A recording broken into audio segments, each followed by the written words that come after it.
given the current exchange rate, it's probably about 20 cents your Freedom dollars, but You said it's six quite a hit thousand every yen. month. Yeah, so it's about 45, $50 US a month. Yeah, $40, $40 29 cents. Yeah, wow, Yeah, that's that. it's unfortunately it's necessary for me at the moment. I don't use it to any degree of the level that is possible with this product. But at the same time, it is an ongoing cost.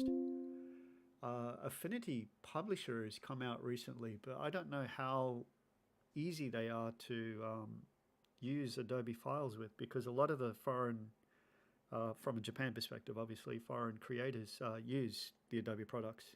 I hate the fact that Adobe was able to get such a foothold in the industry of printing, and the fact that no one Yeah, can. They've made it where it's the industry standard, and yeah, thus they could dictate everything. And that's one of the like everybody's, oh, everybody uses Apple, everybody uses this, everybody uses that, and that's a problem because eventually they could decide, well, you know what? Let's start putting a choker on and start pulling that leash back a little bit. What are you going to do about it?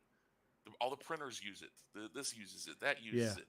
Oh, you don't have that? Oh, well, but it costs. It's like this barrier of entry just keeps climbing and climbing, and it's like the lawyer scene from Jurassic Park. 10,000, 20,000. We'll ask for it, and they will pay. And that's what happened We're because locked it's like in. Yeah, you're not going anywhere because they're not going to just go to something else, some kind of open source printing, interface or something along those lines. I kind of regret not buying it when it was still sold as a packaged item instead of the licensed product. Yeah, that's Because I have seen some people who are like, oh, no, no, I've still got the 2007 or 8 version and I've never upgraded it. I'm like, oh, now I see why. you upgrade that becomes the problem. They'll probably figure some way around that though. They'll probably figure, Eventually, yeah. that's how they operate. Yep. Yeah, so back to the covers. Yeah, that's one of the things that kind of confused me because they looked really well done. It made me think that they were actual, I don't know the better way to say it, like production copies for a crossover. The Well, only thing that that's kind of made me question it was how would they get the license to all those famous Japanese IPs? that was the funniest thing about doing some of these. Like some of them are much more blatant than others, and also put my Yeah, little LK little logo on there too. It's a bright white little thing, little crown logo. yeah. And some of them are better done than others. Like the Mega Man one, Mega Man with Superboy, Hmm. and which fit shockingly well. And I was like, actually, that's probably one of the best. That's the best looking American Mega Man that's ever existed. I'd say I'm tooting my own horn, but with certain stuff like the Gotchaman, crossing over with the X Men stuff like that, which shockingly fit with the same amount of characters. I didn't have to add or subtract any characters. Yeah, That that was well the figure. done. Yeah, and then some of them are like, like I said, I did, like little some of the weirdest ones, like a 1970s Marvel 2-in-1 cover with the Thing on trial, and in the original comic, it's Matt Murdock, as his lawyer. Hmm. Instead, I put Phoenix Wright from the Ace Attorney series, which is Hmm. just a drastically different art style, but it fit. And it's kind of weird, but stuff like that. I'm putting these things out there, and some of them are a little bit better than others, and I appreciate the challenge that they brought. But the way I approached them, I wanted them to be as organic as possible. I didn't Hmm. want them to be like clearly oh, this is digital.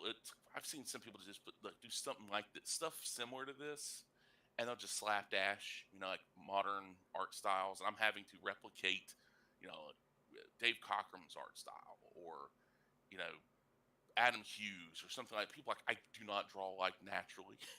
Closest I get is like Mike Allred or something on his lines. I get about as close to that. But as far as doing stuff in a different, having to kind of stretch your mind and trying to do it like approach a certain way, like okay, do I go as traditional lighting as possible? Do I?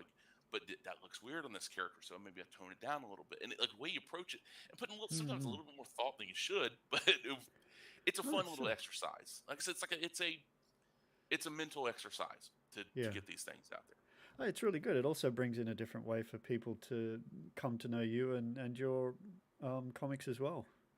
Yeah, I was thinking that as well. These have shockingly took off in the past couple weeks because I've been Mm, doing them for a while, and when I put them out there, they get some traction. But for some reason, in the past couple weeks, they've multiple thousands of interactions, views, whatever you want to call it, the way they track things, yeah.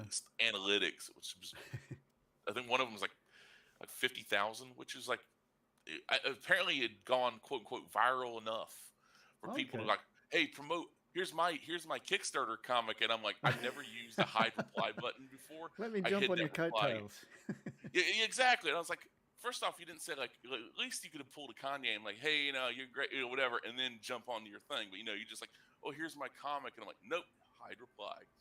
Like I you guaranteed I would never back your comic by doing that. Or like, and if you're like, I need help, I'm like, you ain't getting it from me. I'm like, well, that's being very petty, Larry. Help out your fellow. No, no, no, no. We don't work that way here. Yeah. Pull yourself up by your own bootstraps, all that kind of stuff. But that's the quality of Oh some of these wow. people. Well, I actually, get it. That's the yeah. hustle, but I don't care for it. Cool. One of mine's actually gone 900.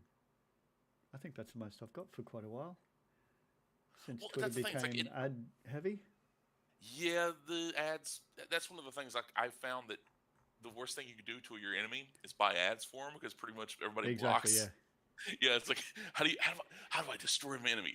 I know I'll buy Twitter ad for them and they just get blocked by everybody that might be interested. I thought about that. It's like that's a terrible. Like if somebody could target you, it's like, hey, I'm gonna promote this person. It's like whatever. If you can promote other people, that's how you Do destroy your they enemy. It's like do they it's like know that they get blocked? they, they must. They must. I think that's one of the reasons they wanted to get rid of the whole Twitter blocking thing. But Ah, you try doing something on Instagram. That's a problem. Like Instagram is terrible for posting artwork that isn't like a square photo of your food. It's the kind of really? stuff that's not art, anyways. But that it's a very just not a good place to put it. DeviantArt has not been good in I'd say almost ever. Facebook, good luck there. Oh yeah, wow, you got 5,000 people, and now you got to pay to promote your stuff, or even pay to have like wider access to people. There really is no. So YouTube really is kind of a little bit better, unless you're chasing the algorithm. You got the face in the corner, ooh, doing that kind of stuff with a little, because that's the algorithm says. You got Hmm. to do it. You bow at the feet of the machine. Uh, but Yeah. I mean, where it fell apart for me, I'm not, I don't do Facebook or anything like that. Was just the way he artificially limited everyone's reach before introducing the tiered platforms. yep, I was like, well, hang on. I think you've got that back to front, haven't you? Or something like that. It was just such an obvious greed move. And then the amount of ads just, I mean, quadrupled is not enough. It's like tenfold or whatever. It's you can't see the content because of the ads. I'm down to about every third tweet is an ad. I'm my thumb's getting sore from blocking everything, and I hate to block advertisers who are genuinely trying to advertise their things, but it's a message back to Twitter to say you got to hold back on the ads, or you know, there's no way I'm paying for it. yeah. It made me think about this whole ad thing. It made me think about how do you advertise comics, especially in the West. I mean, somewhere like being in Japan, very tight knit, very Mm. uh, xenophobic, not culturally, and not, maybe I mean, it's an you know, island nation that's populated mostly by Japanese, yeah. So it comes with the exactly. And package. but that's one of those things like where if you kind of figure out how to work that, you can pretty much you can have some legs. It may take a while to grow, but you have potential. The U.S., the West in general, U.S., England, France, like the Mm. Western nations, trying to get traction. Like back in the day, I've been looking through some old stuff, and I was thinking like old comics magazines. I could buy an ad, save up $100, whatever, for say 2 month cycle running in, comics collector magazine, whatever, like where it had a circulation run, like let's say 30, 40, 50,000 people are actually picking this up, or very least flipping through it. Mm. You have your comic cover, you put the cover in there, little text, the hottest comic coming out, da, da, da, da, black and white, 40 pages, whatever, and then have address, send check or money order to the following, da, da, da, da, da. And then you could sell your comic like that, and like that would be people picking up that magazine would want to buy comics, or at least interested in comics. The potential is there. You can't, like, wow, you want to super chat some weirdo on YouTube, you know, $50 so they can buy my comic at whatever. Like, nobody's gonna click on that link. They're watching a live stream for that person. They Mm. want to have that the parasocial relationship with some, whether it's, whoever, and they're not going to go and like hear that, then go and search that out. People are very lazy nowadays. Even when Yeah. technology, like, who did that cover? And like, how about you type in Daredevil, da da da, and look up the cover. That's, you go do your own research, but people want to be told. It's like, oh, who's George? Somebody, I remember somebody said, "Who's George Perez?" And I'm like, and I look through their timeline, and they're complaining about modern comic book artists and writers and stuff and all this and that. And it's like, you know who these people are? These people that are quote unquote bad, but you don't know who Yeah. George Perez is. Oh, Infinity Gauntlet, Crisis on Infinite Earths, Wonder Woman, New Teen Titans. The cartoon show. Like, he had like a little banner that had the Teen Titans cartoon in it. I'm like, the guy that created half those characters up there, co-created half those characters up there. You don't know who that guy is, but you know who this bad comic artist and writer team are. They're ruining comics. I'm like, this is the world we live in now. So like, trying to market that, you know, Mm. and advertise to potential readership. It's like the internet's a great and terrible thing. Oh wow, it's barrier of entry. It's like zero. It's basically zero. Except, Essentially, yeah. but then you have to have like, okay, how you want to actually get people to come to your site? I know people that are paying money for their comics website that nobody's coming to it for their art, and they look at their stuff. It's like, first off, you got no store, you got no like, about me, no about what the comics are, no images of what the covers you've done, interior pages. Like, you have like just like a banner, like a vertical banner image of like, okay, you're at an arcade machine. Oh, whatever, like, like, instead of having like a author photo, it's like, oh, you're playing an arcade machine of some kind. I'm like, okay, but where's your comics at? Here's some of your comics art in the background as a background image, but nothing you can actually click on, go over, no sequential panel artwork, anything like that. And I'm like, I'm not like, I'm a guy who went from high school to being a journeyman electrician, in class for that, until the class got embezzled. Like, I had, it was basically a free ride until this embezzlement took out the fund that was paying for the free ride. Then I worked security for over a decade. I blue collar. It's I call it blue collar work because I'm having to work on holidays, birthdays. Mm. People died on me, and I had to go into work because they wouldn't. Well, the relation wasn't close enough, so we can't let you have the day off. And I'm Yeah. like, you people are terrible. I was like, you know what? So I brought my PlayStation to work that day. I said, I need to do something to get off my mind. So I bring a old little PS1 with me, but stuff like that. It's like, so I don't have this business experience, but I do. I'm better at business. I never had a lemonade stand, but I did help sell squash and vegetables at farmers markets as a kid, and learn you put the best stuff up front. You don't put the most dented squash on the box that they're going to bid on the rest of the whole load. Yeah. You put the best looking stuff. And like, is that lying? Yes. Do you show the worst comic pages? Do you show the faces of in the panels of the comic where some of the faces are wonky? I don't care who the artist is. Even someone like Mobius or some like Akira Toriyama or any of these guys, anybody like these legendary comics authors, these artists, everything. Eventually, they're going to have at least a bad couple panels or bad panel or something that's wonky here or there. You don't highlight the wonkiness. You show the best of it. You hype people up. But none of these people do this stuff anymore. They don't show off what they can do. They don't have like they don't even show off the best what they got. They don't even show off what they got. It's like it, as bad as Twitter can be. It has a pinned tweet option. I've told there's a couple guys I was like, oh, I'm aspiring, or like, hey, you got any advice for me? He's like, do you have a pinned tweet with your link to your work, or like what like a cover looks like and sequentials look like?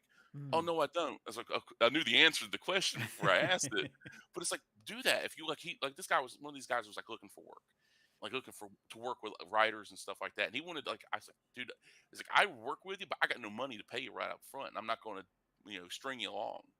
I'm not one of these people that are like, well, we'll worry about it down the line. We'll cut, work. Like, no, no, no, no, no. Like, it's a business, and you got to be, and I'm being upfront with people, and it's Mm. not necessarily the best thing to be upfront with some people.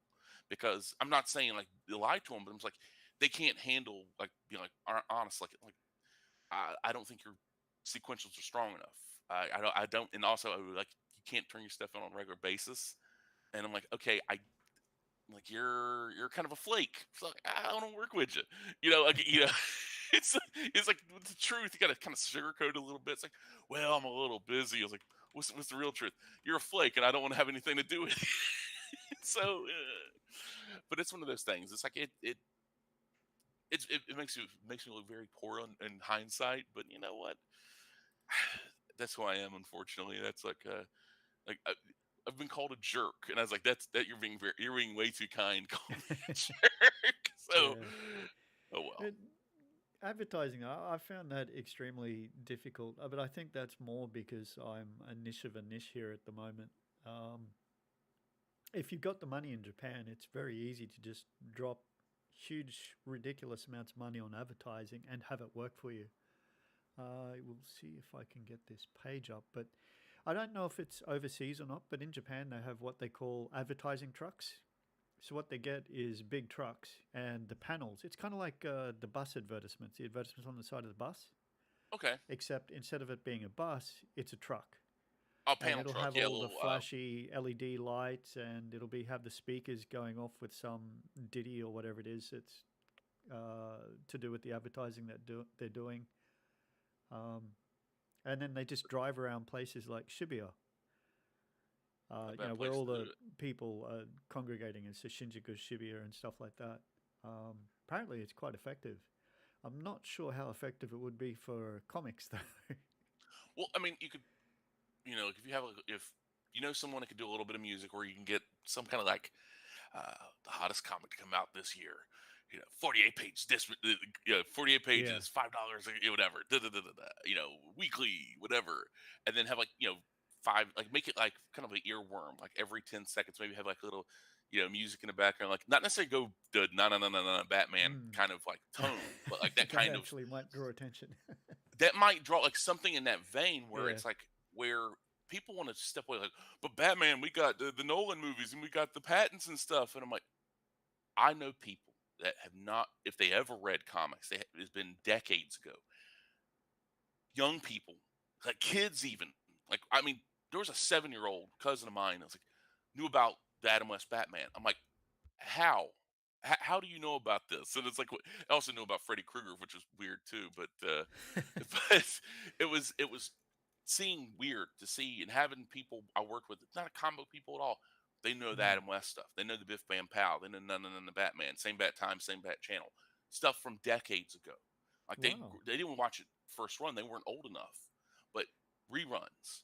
That stuff has Maybe one of gotten the legs. It sticks in your head.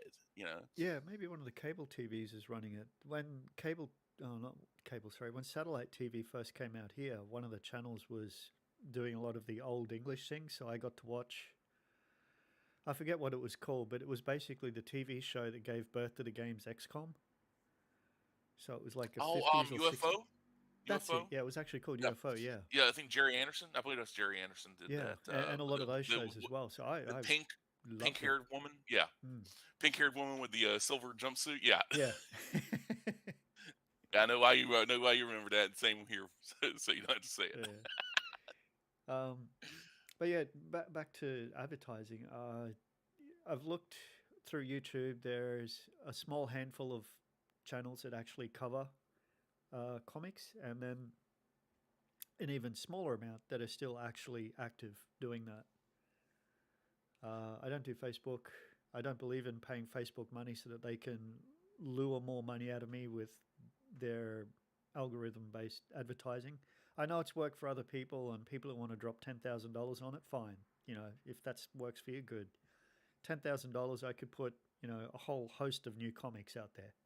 Yeah, I'm the same way. It's like these people that act like well, that the advertising as well as the gimmicks to get people like excited for a comic. Like, okay, Yeah, we got a ringer artist, some kind of, oh, this is a named artist that you can get, and so you raise money. Like you bring this guy in, has no, or whoever, and they yeah. have no, like they have no input. The interior story they're basically just, it's just a equivalent of a poster. The cover has nothing to do with the interior, and that's something that Mm. America has a problem with. West in general. Like like, oh, look how many variant covers like this company puts out, this comic puts out. It's like where you have it's good for stores, I suppose. You got your whales. You could put, you could go whale hunting Yeah. for that. Oh, I got to have the 1 in 50 variant. So for every 50 copies you buy, you get one of this cover. So it means the covers cost like $25 automatically, or something like that, or $50, whatever it is. And it's by this person. And it's like I see these people that do these covers. I'm like, if they did interior work as well, like if they were doing like a 4-page little backup or something, like, well, whatever, it'd Mm, make more sense. I could justify it more. Like it's a personal level. Like I want to see the interior artist do the cover. And really at the end of the day, I want one cover. I mean, though, if it's someone like if it fits, like if you don't want, a superhero artist doing a horror cover. It would look weird. But it's like I say this, but if I'm hypocritical to a degree. It's like if there's someone whose work would tonally fit the story or something, like the cover at least. And like, it it's just one of the things that the overdoing of it all. Like if you're doing every single issue's got to have the variants, and it's like that's only good for that collector's market. You're not getting average readers. That's one of the mm, things about Japan. They don't seem to like. They probably have some variant covers there for the very slim Western market, but there's not really a. But as far as the standard stuff, the I monthly, the yeah. weekly magazines, I you're not haven't getting been. like Sorry. I was just saying you're not going to get that kind of Mm. that gimmick. You'll Yeah, I on the haven't been covers. into the stores for quite some time, just being busy personally and stuff like that. But I do remember when I was speaking with the stores on a more regular basis, and it wasn't specifically about indies. They were talking. They have a word for it, which is called cover fraud, Yeah, which means yeah, I think you talked about this before, where oh, it's maybe yeah, they the cover sells one thing, like okay, Peach Momoko yeah, cover, and you look on the interior, it's some artist from Brazil who has a very like Mike Deodato style or something, or mm, like a more rushed version yeah, of Mike Deodato, and it's like, what is this? Like I bought this cover because a lot of the times, not every place, of course, like you flip through it, but not every place like that is. I don't think it Japan doesn't seem like a flip throughing culture. Maybe it is. It just doesn't seem that way to me. Is that are they like leaf through something before they pick it up, or they see the cover and they just buy it? uh, yes and no.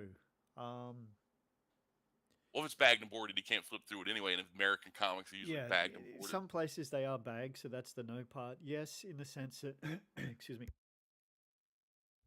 Yes, in the sense that the bookstores here don't mind. Well, for the most part, don't mind people standing there and reading. So instead of flipping through, they're actually reading through it. Okay. Some stores now have realised that they're not getting many sales through that, so they try to discourage it, but not actively discouraging it. Um, but you're right. Back on part of the comment about the cover fraud thing was what you're saying. It would be good to get the people doing the covers to actually do interior as well, because if they're picking up the comic for the cover art, they like that style, and then they open it up and it's a complete different style. That's where they come with the term cover fraud. Not just that It's there's so many different variants. I well, it's a think, lie too. It's one of yeah, the things about when looking at Marvel, especially. Like they'll bring in, oh, J. Scott Campbell, Alex Ross, that Peach Momoko, and mm, whoever. They'll bring these people in to do a cover, getting paid God knows how much, and then rumoredly the interior page rate is pretty terrible. That's why there's nobody doing comics inking anymore, because the money mm, is not there. You're not making, and also when you do inking, everybody's like, well, back in the day they did it. Yeah, inkers would have to make deals with the artists. Like you get the odd number pages, I get the even number, because you had to split it 50-50. So if you mm, wanted to sell original artwork, you had to go deal with the artist who did the pencils and the artist who did the inking if you're doing a finalized artwork. Because it was back when it was yeah, traditional. That's why with the people that did everything themselves, they could keep it or they could sell it or whatever. But when you had to do a 50-50 split, or the artist would have to pay the inker for their pages, and so like it's a lot easier if you just do everything yourself. Also, you don't have to worry about turning stuff in. And the one thing I couldn't stand is like when they'd have like one artist, one pencil artist, and then have like five inkers, so it's like totally different. It's like of quality. Like sometimes it's really good, or the standard stuff looked good, and then they would bring in these better looking inker, which made the work look a little off because like it shouldn't look that good. It sounds weird to say. It's like it shouldn't look the best Yeah. because it won't stay that way. That's the problem. Like if you go to the ultimate limit, it's like, oh, that's beautiful, and then it goes back to where it's normally at. It's like, it's a step down. It kind of like don't. I wish I didn't see. It's like I don't want to see how good this looks on a normal basis because I'm not. It's like makeup. Someone with makeup won't makeup. It's like, oh, you look great. It's like that's a lie. That's a lie right there. It's Yeah. like take it all off. Like, oh no. But no, I'm just joking. But Hmm. the issue with that, like that, the cover fraud, it's a bait and switch. It is false advertising because a cover is advertisement. You can't judge a book by its cover, but if at that rate, why don't you just have a white cover with black text saying whatever superhero story number 5423 in art interior artist X interior Yeah. writer, X or whatever, that kind of thing, and then just do like that. If that's truly covers do not matter, then why don't you just do that? Because I mean, or have an acetate cover where you don't actually have a cover, you just have like the logo of the comic and you flip it to open up get Hmm. past the acetate, the clear acetate. But I don't these some of these people like well, it's a trick. It really that's what it is. It's a trick to get people to buy it. But I'm not a fan of it myself. That's why I do everything myself. That's why I do all the covers myself. Though if I could get somebody like a Ben Temple Smith, somebody like that to do a cover for one of my comics, I love his work. Phil Ossie as well, even though I think he's American, naturalized American citizen now, but Aussie by birth. But yeah, just get somebody like that. It's like whose work I appreciate, whose work I love, would fit. If the story fit, I wouldn't want him Hmm. doing like a superhero story, but if you wanted to do one, I'm like, you know what? I'm not going to say no. But if I have the money or whatever, but that's a whole other story. Oops. Sorry, just one sec. Okay. Yeah, I'm still listening. Sorry, I'm just trying to do things behind the scenes. Okay. Obviously, not as dexterous as I thought I was. Oh, it's okay. Hey, we all have our limitations. We all have our Yeah. abilities Oh, to do tell and me not about do. it. I'm actually starting to feel that. When I started this, I was thinking more about. I think we've already discussed this, but for the purpose of the stream, when I first got into this, I was just doing it more as a what more can I do to support indie creators and things like that, rather than just wasting away my paycheck every month on people who don't deliver on Yeah, that's Kickstarters. I've look right now. I'll just openly talk about it. Timothy Truman, Mm, artist on comics like Hawk World. He had done some Jonah Hex stuff. He had done a Scout comic called Scout, and he did a crowdfunding back in 2018 called Scout Marauder. It's supposed to be like a 100-page, full color, mm, OGN, original graphic novel. Which I hate the term graphic novel because graphic novel, it's a comic. You're just, it's a non-serialized comic, but it's like we're embarrassed of the term called comics, but it's like that's a lot of it comes across the whole graphic novel thing. But yeah. uh, it is it was due in 2019, in spring of 2019. It is currently fall of 2023, and it's still not done. It's not even at the printers. And there's been excuses, everything from illness to this, that, whatever. Because this is 2018 when it was launched, Yeah. so it was before the coup, before all the stuff happened. Like if I ask my money back, it would actually be the money I paid in would be less than what I'd be getting because the inflation. Yeah. To actually square it away, you'd have to pay me extra like $5 or $6 plus to what I because to square it away. But this was years ago. And there's people to do the whole it's it'll be worth the wait. That's a cope. Even Yeah. something along the lines of you know Otomo's Akira, which was notoriously behind, and that was even Mm, before the film, the '88 film. That right there goes to show that certain things can be truly worth the wait.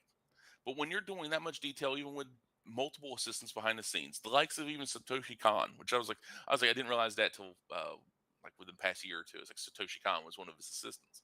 mm, But uh, that kind of detail, when you're having like a dozen, half a dozen or more people just banging things out best they could, making it meticulous. Where you look at some of those panels from that comic, from Kira, and it's like this would destroy me trying to do this. But then I got to realize this was not just one man doing this, one man's vision, but multiple hands had played a part in this. I'm doing everything myself, for good and bad.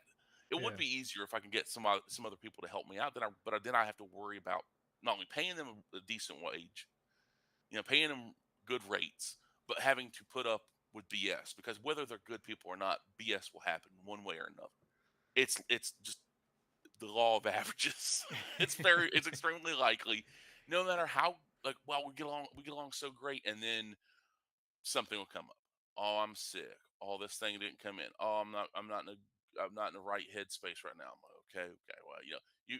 But then eventually the excuses get either used once, and then used twice, and three times, and then you're like, I don't care if you're Wait, this bursting is into the third flames. time this year your father's died.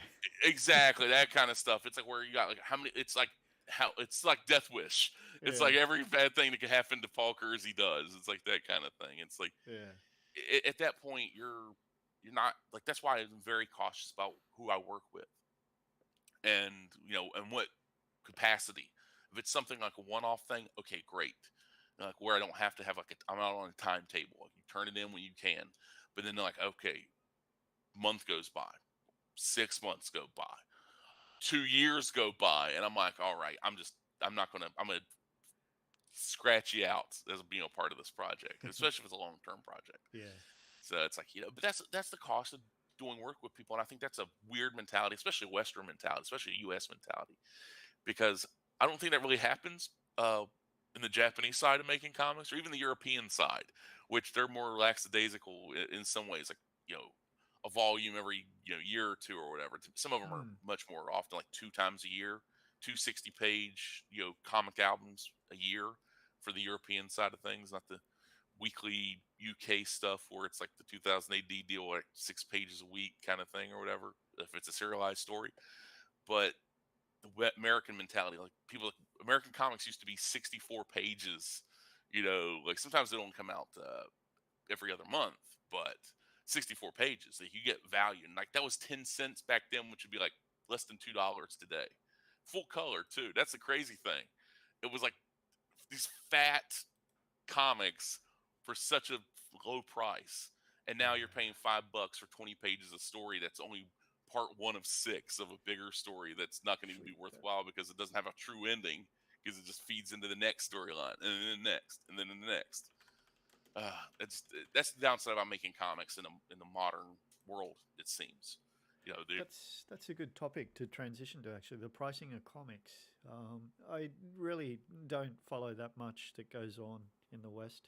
Probably for the It, better. it can be depressing. I don't blame. Yeah, Even if you, it can be depressing looking at even indie stuff, and like where you're still like $4 or $5 for like a 20 yeah. pages of story, plus or minus, give or take. Usually it's, I've seen some that are like 16 pages, 18 even. But when you look back, even the some of the best American comics from the late 70s and 80s, like the Claremont Byrne run of X-Men, stuff that all those shows, movies, everything cannot Mm, help but borrow from.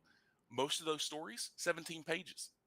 yeah, That's the crazy thing. They're 17 pages, and they were, but prices were different then, and also yeah. there's very wordy, which is, from what I've talked to you about, it's like, Japan would not like that kind of wordy. No, comics. I don't think they would, and I certainly don't want to pay someone that much to translate. To be honest, as well. Like just like get the blank art and then just go in and just do Yeah, the minimal amount of words you need to. Like nobody speaks that doesn't have to, and when they do speak, yeah. they speak concisely and get to the point.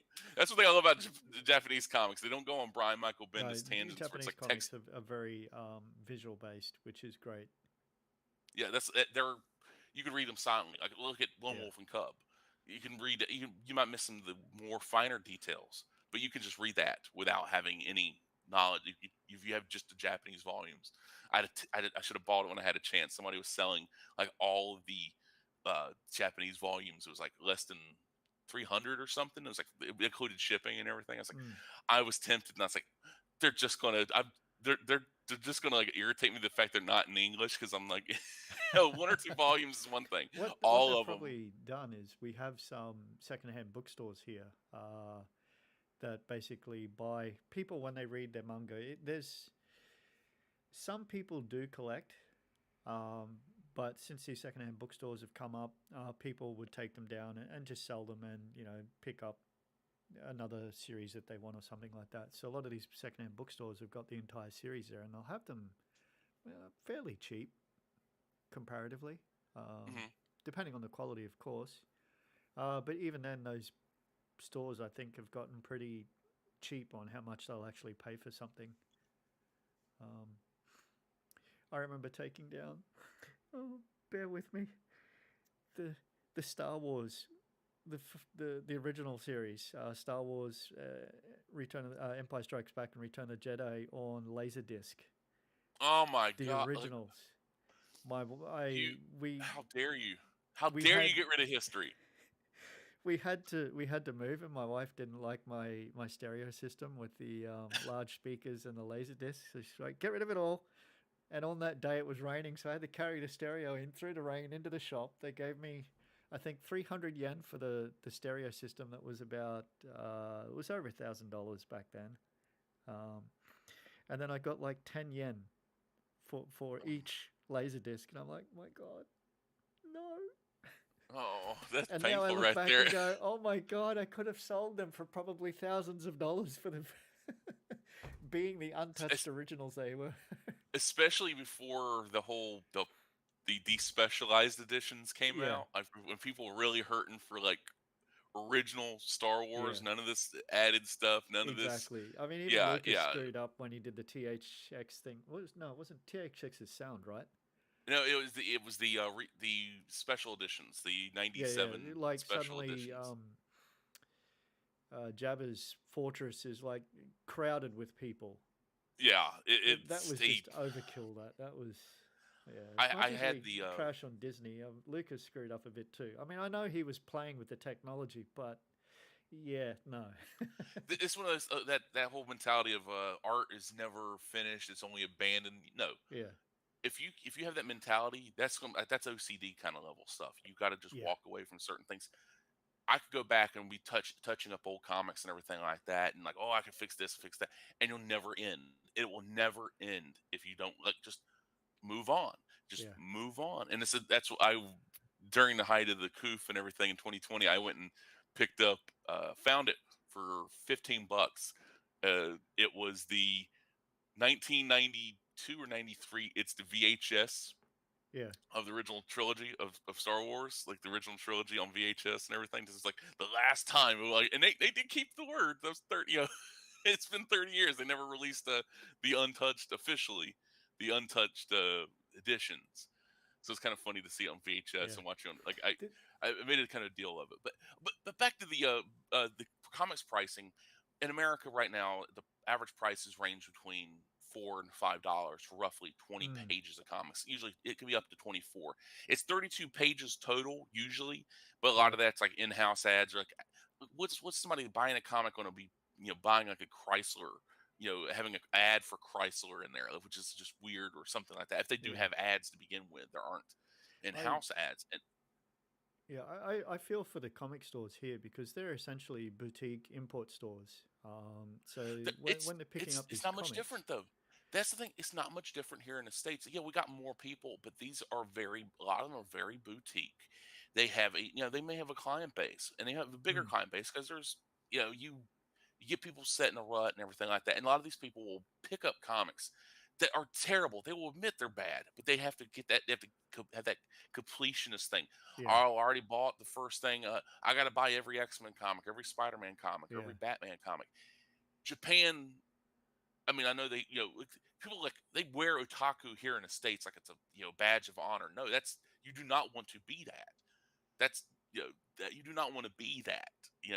In yeah, Japan, I know that. It's like this is not something to be wearing proudly. It's like, oh, wave your wave your freak flag high, all this and that. It's like, yeah, that's great and all until you are walking around 400 pounds, having to stop every 5 feet because you're out of Extra breath. boost. But Yeah. hey, great for you. You have your complete Batman run and wearing your Batman T-shirt, and you haven't showered in like a month. And the last time you had to do that, whether you were forced to, or you're going to be kicked out of your apartment that you're sharing with your mom or something like that. It's the joke of the whole basement dweller thing is not a joke, it's a reality. That's the unfortunate side of things. Right. And so, well, how that's you're punching down and all that stuff. No, it's just a reality.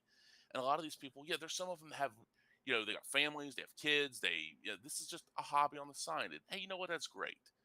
But a lot of them aren't. They're like there's this parasocial relationship with people since the whole social media thing, and they're willing to pay $4, $5, $6. I'm like, you're asking for this much. You're asking this much money for such a little bit. I'm like, this is why people trade weight.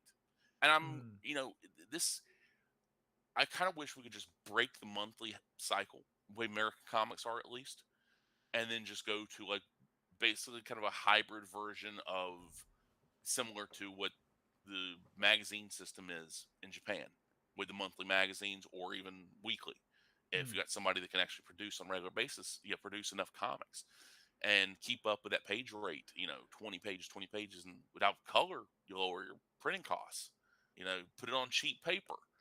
This like, glossy and, multicolor and oh, we got gradients and all this and that. I'm like, like I'd I'd I'd rather pay, $10 for a 300-page monthly comics magazine that's whatever got all these characters and stuff in it than pay $5 for 20 pages.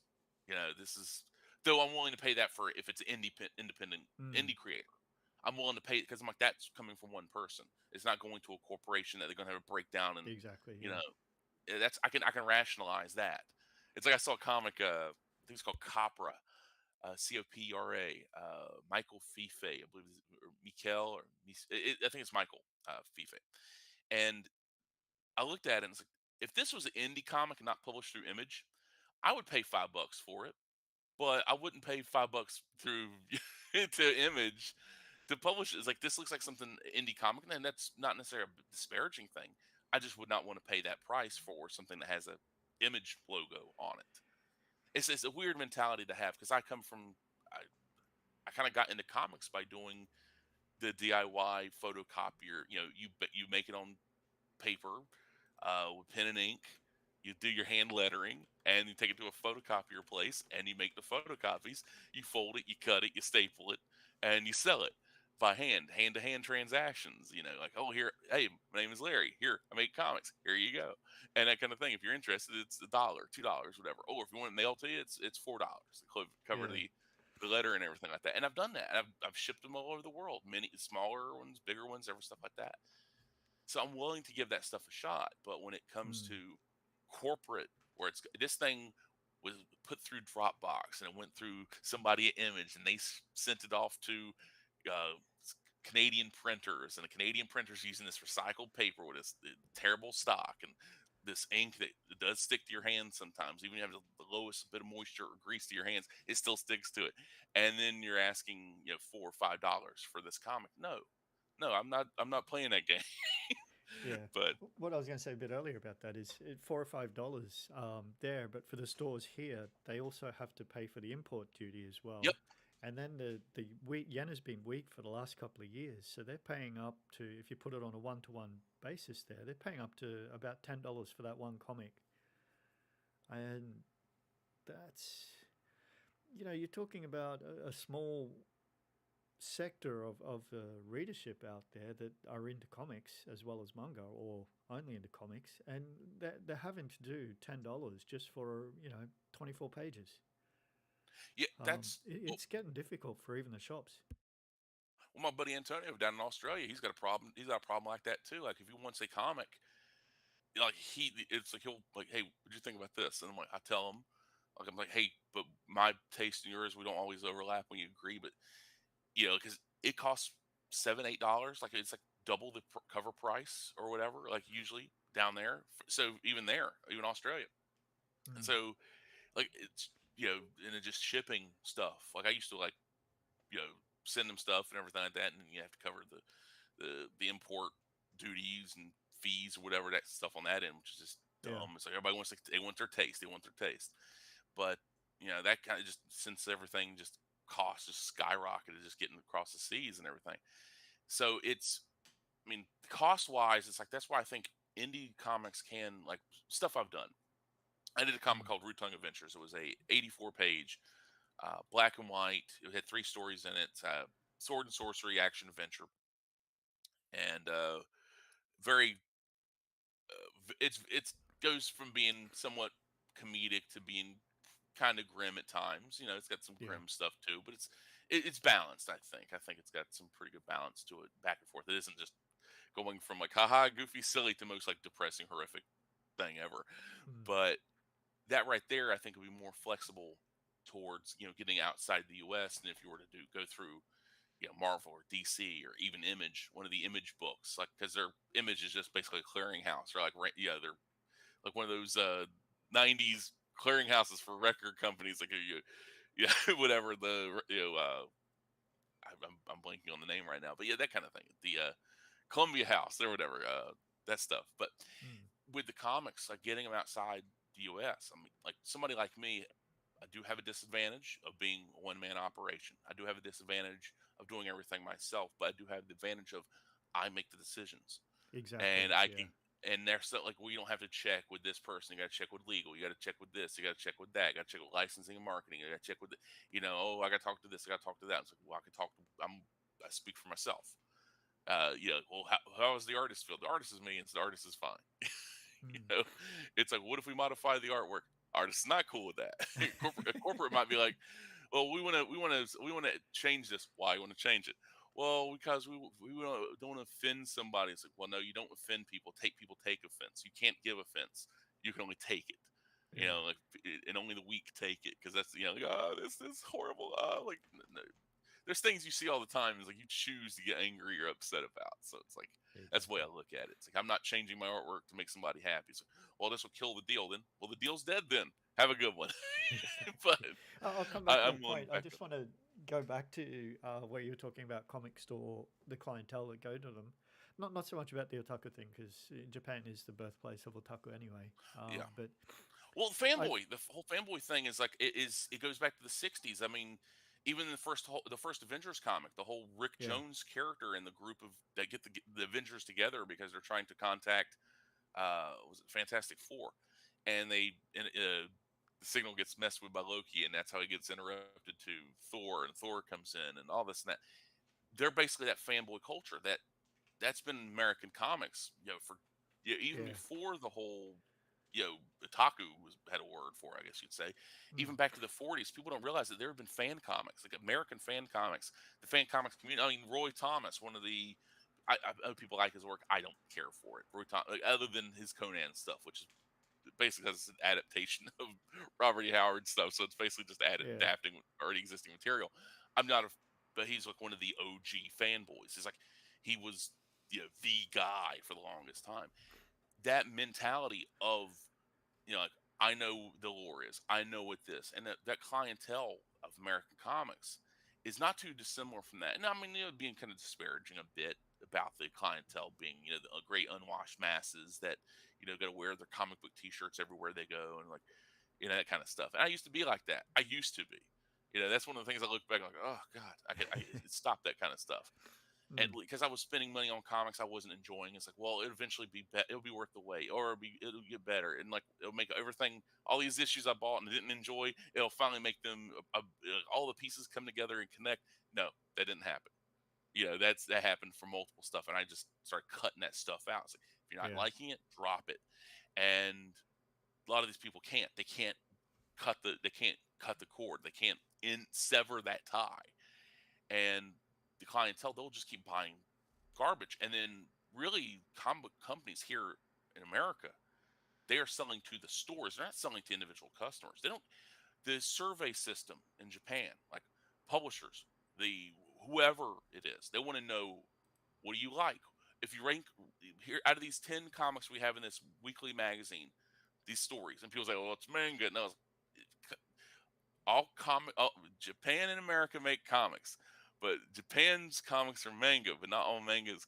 Not all comics are manga, but not all yeah all manga is comics, kind of thing. But they do, like, they want to know what they are people are enjoying the most. They want to know, like, who are people not liking, and then they adjust accordingly. And if you're coming in bottom tier, time after time, and like people are not enjoying the stuff, there's a lot of, this comic sucks, and instead of like ignoring it or like egging people on, they seem to actually listen to their audience because they actually get a wide, not just Twitter, but everything, or reader surveys. And that's something the American audience doesn't do, the publishers, because they just worry about the 5,000 or so, or I think it's less now, but direct retailers. They worry about what they're buying in bulk because they're buying, 50 copies here, 100 copies there, whatever it may be.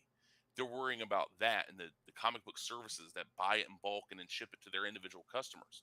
They don't care what the individual has to say. To them, Mm. the individual is the 5,000 shops.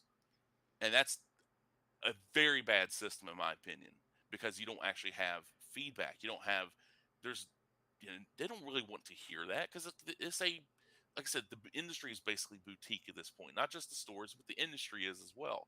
They want awards. They don't want to make money. They're not getting no money off this stuff for the most part, the Yeah. corporate side of things. And I'm unfortunately, American comics are tied to the in Marvel and DC, the big two. So, Yeah, I'm glad you mentioned the number of stores that are in the US.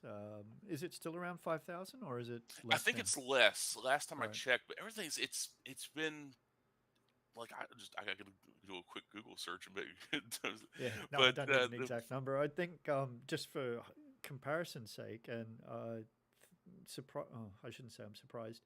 Um, Japan apparently only the has. Uh, 3553. Apparently 3553 according to so three number and of a half comic stores thousand. in the Yeah, United States. Wow, less than 4,000, 3,500. Good gracious. it's gone Yeah. down quite a bit. Yeah. Well, I know we've spoken about this before, but again, for the purpose of the recording, Japan only has 5 stores. Yeah, So the and population's like you about said, half of what the US, but we have 5 dedicated comic stores in Japan.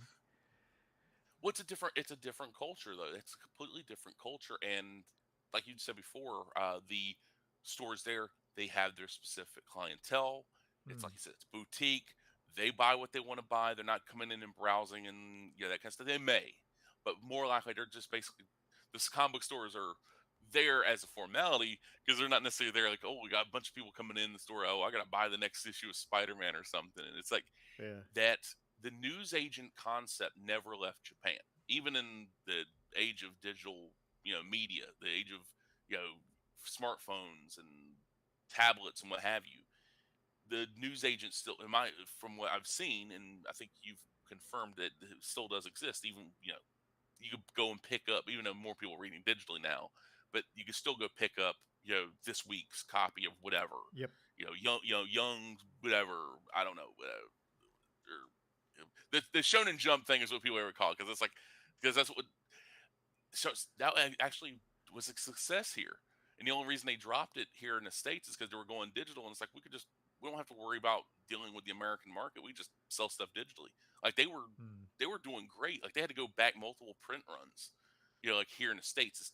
Like it was being sold at Food Lion, a local grocery chain here. It was being sold. Like I went in there. I Yeah. remember going in there one day, and I was like, "What is Goku from Dragon Ball Z? What is?" And then it's like Yu-Gi-Oh and Yeah. Neppy Gok. What is Neppy Gok? And it turns out because of the stylized logo for One Piece, I thought it was called Neppy Gok, and I was like, Mm. "What is this Neppy Gok thing?" I couldn't read One Piece. It's like this weirdest stylized logo I'd ever seen. I was like, "What is this? Like Sandland? What is this?" Like, and it's these stories have been out for you know decades, but this is like serialized, picking it up from the start. And I remember picking it up, and I was like, $5. It's like 4.99. Poly bag. They had a little Yu-Gi-Oh! Blue Eyes White Dragon was the card it came with, Mm. and I was like, I'll pick this up and I'll read it, and I loved it, and I went back and even got a subscription. I think I got like a 2-year subscription or 18 month. I think it was 18 month or 2 year, but yeah, it's like just boom, boom, boom, and they're just dropping stuff, boom, boom, and it was or was it 18 month or was it? I want to say it was a monthly magazine, not a weekly, but I can't. It's been a while. It's Yeah. been almost 20 years, but yeah, it's just like you said, the market is different there, and I don't think they would tolerate the stuff they. the American comics buyer, the fan, the reader, the customer is the abused spouse. They will buy stuff that's terrible. They will buy stuff that is just absolute garbage to complete their collection. The people that are making the comics will talk garbage about them. They'll Mm. trash talk them to no end. And whether they know it or not, whether they're following them, which is a terrible idea. Don't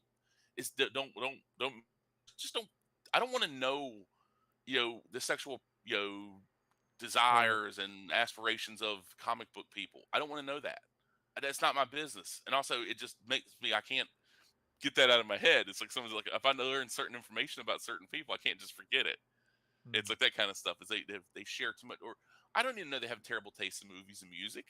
I don't even know what their politics are. I don't like. I don't. We don't need. That's just too much information.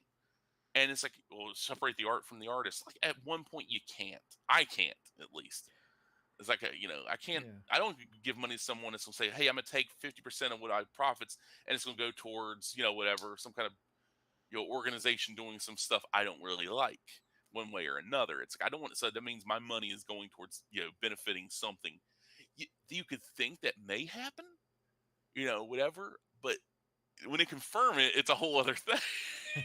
So it's Yeah. like, uh, a open borders NGO, for example. A friend of mine's like, oh, I meet this person. Like, okay, all proceeds from this event are going to open borders NGO, and I'm like, open borders? Like, you mean like you just let everybody in?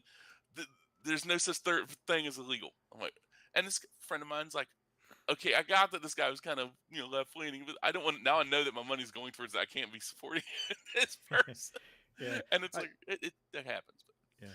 I just wanted to go back to when we were talking about the clientele as well, not just for the interest the groups and that, individual, but the individuals, yeah. I think I've told you this before, but way back when I first started, I went into one of the comic places, one of the comic shops here. I didn't even have printed comics then. I had to use my home printer to print up a sample of Ben Slovak's Exilium. I said, Hmm. "Look, this is what I do. I'd like to, try and get my comics into your store. What do I need to do?" And I showed him, and he was like, "That's very nice, but none of our clients will buy it." I was like, "Oh, that was a bit harsh."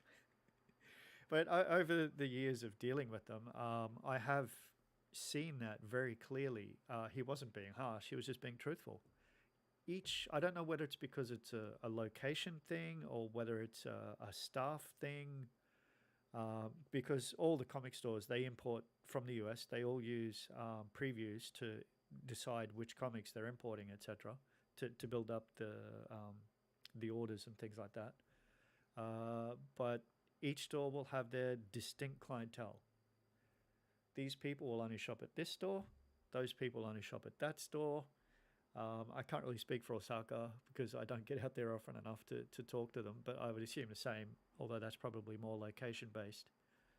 And fair enough, we've had Exilium out there and it hasn't sold through that store. Um, it's it's a reality of the the American. Oh, I shouldn't say American. Oh, okay, yeah, American comic scene here in Japan is people are very focused on the mainstream comics. It's very difficult to get people to stray from that path. And tying it back into the previous topic of comic pricing, part of that reason is because of the pricing. Yeah, If you've got it's $10, what are you going to do? Are you going to buy the comic that you're always buying, like the next issue, and you know what's going to happen? Or are you going to take a risk on someone you don't know, on a story you've never heard of before? People will, they'll spend that limited amount of funds that they've got where they know. So that's been one of our biggest challenges here, I think. well, that's the thing. You break people out of patterns, and I think that's one of the biggest problem with Mm. comics in general, whether it's over in Japan or here, because there's certain patterns people have. Like, wow, this event, you got to buy the main event, you got to buy the little tie-in stuff. That's something that happens in American comics still. And there's people that will do it even though they were like, oh, this the last one was terrible, but you're going to keep buying it. So, well, I got to know what happens, or I got to have a complete collection. And the individuals that go through that, and that's one of the things I've noticed. Like, over the years, I started going to comic book conventions in the year Mm. 2000. And the main one I'd go to, really the only one I'd go to, it's called Heroes Con. It was it was a comics convention, not a multimedia convention. They'd have a couple of like wrestlers here and there, every now and then, like the wrestler Virgil or Mick Foley, Mankind, stuff like that every now and then, and a couple of maybe celebrities here and there, like Rosario Dawson's there, or uh, Daryl from Run DMC. I forget his name, but the rest of his name. But like people like that have a couple, whatever, and then comic book people. A lot of people from the South, but also people from other parts of the world. Uh, coming in, which is kind of funny to see like people like you flew all the way to come here to North Carolina. Okay, whatever. Hey, hopefully it's beneficial towards you. But meeting fellow comic book people, and it's like I realizing how much are they're basically normies. They just want to read your Batman, Spider Man, Marvel, DC, maybe some Image, and like the Dale Keown's Pit or Savage Dragon. I've never met anybody that's actually interested in Savage Dragon, honestly. I just put that out there as an example. I But bought the first one when it first came out, but that was when I bought all of the Image number ones back in the oh early yeah, 90s. back in the day, like 30 years Fortunately, ago, I dude. left for Japan soon after. Oh yeah, it's like you really ain't missing much. A lot of this stuff, though. The Max is worthwhile. The Sam Keith's Max with William Mesner Lopes, but Yeah. the comics scene, as far as when I've gone to conventions over the years, it's not really changed. I mean, you see some more people in, like guys are bringing their family in, whether they're wives and children, girlfriends and stuff like that. Not all of them are like they're not all fat balding white guys. They're not all of them like that. There is a lot. It's one of the things like I just to meet like very open, supposedly open minded comics professionals, artists, writers, and then having like them under their breath like just disparage their like, hey, I'll do it, like I just but Larry, you just did it as well, but it's one thing to do it like right to somebody's face, like Yeah. it's like another fat white guy, like, okay, I hear you, dude, I hear you. I don't think I'll be buying any more of your comics, but I hear you. But but some of these people are, as far as the individuals, the buying the comics, they go to the comic book stores, the Wednesday Warriors, as it were, even though a lot of Yeah. comics are now starting to come out on Tuesdays. They are in some ways part of the problem because there's also they have no weight, they have they have no real power because they can't stop themselves from buying this comic because they've been buying it for whatever how many years. They can't, like, I'm not going to buy this comic. Okay, well, that's just one less person. I mean, there's no way to really organize an effort to, like, oh, I'm gonna boycott this. There's no real power they have, and individually, like, I mean, I don't think that this is like something only really the American comics have to concern themselves with. Because if you're not enjoying a comic story that's serialized weekly in a comics magazine in Japan, well, eventually nobody's talking about it, nobody's reading it, nobody's enjoying it. People are just like putting on the low end of the little survey or whatever. It's gonna be dropped, and they're gonna get something else to come in there, and that's just how it goes. And then if it survives enough, we can get a couple of tankobons out. There you go. But at the end of the day, most of this stuff, if it works, doesn't work here, it just flounders and maybe gets collected, maybe Mm. not. And some people may pick it up, but like even something as good as DC was putting out these Earth One books, these hardcovers, they're graphic complete stories, the OGNs, original graphic novels, hardcovers actually. Mm. Green Lantern, Earth One, my favorite of them all. They did two books. Gabriel Hardman wrote, he co-wrote it with his wife, but he did the art. Basically, it's like a writer artist, like, which is like very common in both, especially Japan, but Europe as well to a degree. So it's like really cool to see a comic author's vision put into the page and put into this comic. They only did two books, and Gabriel Hardman was like, "Yeah, they're not going to be a book three." He didn't go into specifics why, but there's not going to be a book three. Though there's been like multiple Wonder Woman and Batman and other stuff like that, but not the Green Lantern one, not the side. That's actually a good one, but that's my personal choice, personal taste. But it's stuff like that happens. Like people don't read it. Unfortunately, that happens. Also, it's out of print now, so it's like you can't go back and read it because everything here, it's like once it goes out of print, you're not getting it. And like tell somebody to pay $10 or whatever for a Kindle version of it or Comixology, whatever they call it now. Like I don't even know if Yeah. they've rolled it all together, but nobody wants to pay premium for something they do not own. And that's another thing with the whole digital side of things, which can be tough, because you want to make profit and you want to, your Yes. cut, the creator cut. But when you have like somebody like me, where you only have to pay like, if you pay whatever, $1 or let's say $3 for the comic, Mm. well, that $3 goes to me. It doesn't go to the penciler, the inker, the color artist, this, that, whatever, or whatever on the back end. Or if they've already been paid, or they got to be paid some more, or whatever, their Yeah. residuals or whatever. No, it all comes to me. That's a good thing about being the one stop shop, one man Yeah. band. I don't have to worry about breaking down any. Like you look at some of these comics, like wow, this comic did great, sold 2,000 copies, but there's 5 people on the creative team. You got to break that down, in the 2,000 copies. Okay, you lower your price rate. You lower that comics price 20 pages. Like, let's say you sell it for. That's one of the things about the alternate comics. They were doing these newsprint, but the print runs.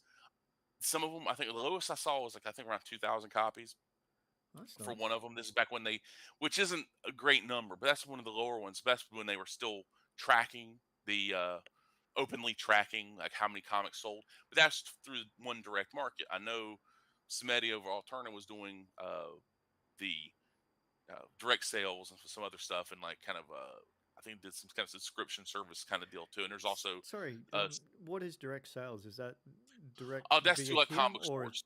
Sorry. Well, I mean, direct sales. I mean, the direct market is like the comic stores. Direct sales would Okay, be like right. I buying off thought the it was. I website. just wasn't too sure. I've heard that Yeah, discussed recently. I forgot what the other option was, but they'd also mentioned the direct to market, and I was just wondering if. yeah. Direct to market would be through Diamond, or nowadays through like Penguin Random Okay, House. so it's through a They'll be direct distributor market. to the comic shops then. Yeah, and then direct sales would be directly from that comic company's website to individual customers, Okay. like say, that kind of thing. So even with all that, you got to break that down. Like if you're Yeah. charging $1.50 or $2 for the comic, okay. Well, if you're selling it through, you know, the distributor, bigger distributor, Hmm. they got to get their cut. So they can give a cut, like like, well, if your individual comic store, you're not paying $1.50 for that comic and selling it for $1.50. You need to sell it to make a profit. So Yeah. you're maybe paying what, $1 for that comic. So you're selling that comic for 75 cents or whatever the price was. Like nobody wants to talk about that aspect of it. But the comics did cost roughly like 50 cents each to make. I believe that's what Peter Smetty said about the whole offset printing. It's like a minimum print run of this, and then it would be like equivalent of being like 50 cents per copy per like 32 page color, offset printed newsprint comics. And like newsprint comics I thought they were really cool at first, and I realized it's a gimmick because once you know how cheap it is, you can't ask for more. You can't ask $10 for a newsprint comic because it's newsprint, Yeah. and also it's like you're offset. You're printing these in a large amount. You're not printing them like 15 copies here or there, and also I had encountered multiple copies that the ink would come off in your hands, and yeah, they might smell like old comics, and that's a great little nifty thing. But when your hands aren't even that sweaty and the ink's coming off on them, I mean, that's not good. And I remember it was fall of 2016. A buddy of mine came down. Was out of state. He came down. We went to a comic book store and he's like, "Oh yeah, you can check out these alternate comics." He's going through. I was like, "What is this?" And he held his hand up and it looked like he had got fingerprinted by the cops or something because it's like all over his hands. Like, I was like, "Oh, he's just like he's messing with me or something." It's He's like quite playing jokes. reminiscent of the comics in the 70s. I kind of remember stuff like that. Yeah, this is the older stuff. Yeah, like a lot of that stuff had Yeah. when the pages started yellowing and real stuff. But that's the problem. That could be a problem with a lot of the Yeah. how do you price it, both in print and digital. And I think there's something to be said for, doing right by your customers. Like you could just because you can charge $25 for a 40-page comic, you know, it doesn't feel right. It doesn't. But that's the Kickstarter stuff, the Indiegogo stuff. I try not to like, you know, even if I could get that much money for it, I don't think I would want to because it just doesn't feel I'm right. I mean, that I'm sounds in the weird to same say, but boat for the digital stuff. I try to keep it at a digital price point, which means I'm already losing out on the cost of translation, the cost of the software to prepare all of the stuff like that, but it's digital. I mean, you can't sit around and charge near full price for something that's digital. And there's, although here in Japan it's far more ubiquitous than overseas, the digital platforms that is. Um, Eventually something will change, and then I myself, I don't like streaming services because you never end up owning the end product. Yeah, it's So things can change. Things can yeah, the licensing agreements and stuff like that. They'll just remove them outright. I exactly. mean, Yeah, unless you actually own it, you don't own it. yeah. You know, unless you It's actually have it on fortunate, hand. and that's part of the reason why I deal specifically with indies, because then that's an agreement between us. That unless they tell me they don't want me handling them in Japan anymore, it's a concurrent thing. But if we lose, say, one digital platform, we'll get another one through our digital distributor later. The price point is kept intentionally low to entice people to take that step of faith, to try something new. And I have to say, it is kind of working. I know we've discussed this before, but the monthly figures I'm seeing are remaining consistent. And given that you don't purchase one digital thing more than once, that means we're getting more readers. And it's the thing. It's a long term game. It's Yes. a long term. You have to. You can't just go in this. Like, there's a lot of people I've met in comics, Yeah. whether it is active creators, comics authors, and people that are part of a cog of a bigger machine, or they're running things themselves. Yeah. And I do differentiate between comics creator and comics author. Comics authors are like me, where which when you see a comic I've done, it's by me. Yeah. Authorial intent. There is no compromises because somebody didn't want to do that, or somebody was unable to do it because of artistic skill or lack of time, or not being paid enough to compensate them for yada yada yada yada. But when our when you're putting stuff out there and you're have this mentality of I'm not seeing instant success. I'm a loser. I suck. I should quit. And I'm like, part of I used to be like, no, you should stick with it. Oh, that kind of thing, being supportive. And I realized, no, if you're always reaching your hand out there to pick them up when they're down, every single time they're down, you're picking them up. You're picking them up. They go Yeah. from being a person that's down to being a burden. Exactly. Yeah. And you're looking at the industry that is not forgiving. But no, what industry is forgiving? Whether it's being a roughneck oil, working oil rigs, or if you're Yeah. truck driving, or if you're an airline pilot, or if you're making films, if you are, a pipe fitter, nothing is ever easy. None of this stuff is easy. You don't see somebody, a pipe fitter, having a bad day and someone's like, hey, John, I'll pick you up off your feet, that kind of stuff like that. It doesn't work that way. This idea of we got always got comics have become the comics communities, especially online, where I bought your comic, now you must buy mine. No.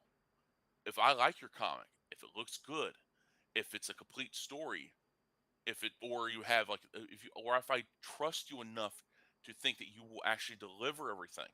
Like there's like maybe one or two people like that out there.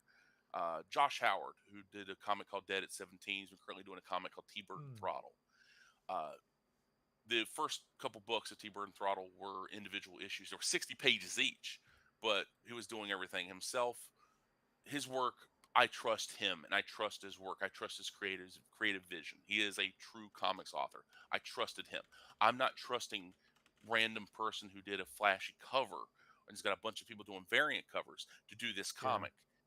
And this idea like we got to support each other unconditional support.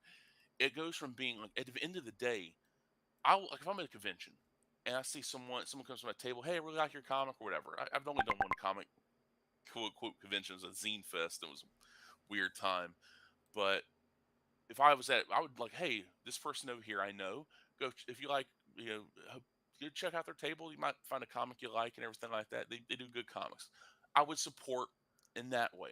But at the end of the day, it's like would you? I'd rather somebody buy my stuff than somebody else. We are competition at the end of the day. And True. it's in mentality that no, it's like no, it's not a communist, commune or something. It's going to commune mentality. We're all in this together, kind of, sort of, but not really, because we are at the end of the day opponents. Like I want to make more money than you. I want to make as much money as I can. I'm not going to, you know, dunk your head in the water and like drown you or whatever, drown you out or like try to ruin your business, trying to run you out or anything like that. I'm not going to do that, but I want to make sales. And I'm not just going to buy your book because you bought mine.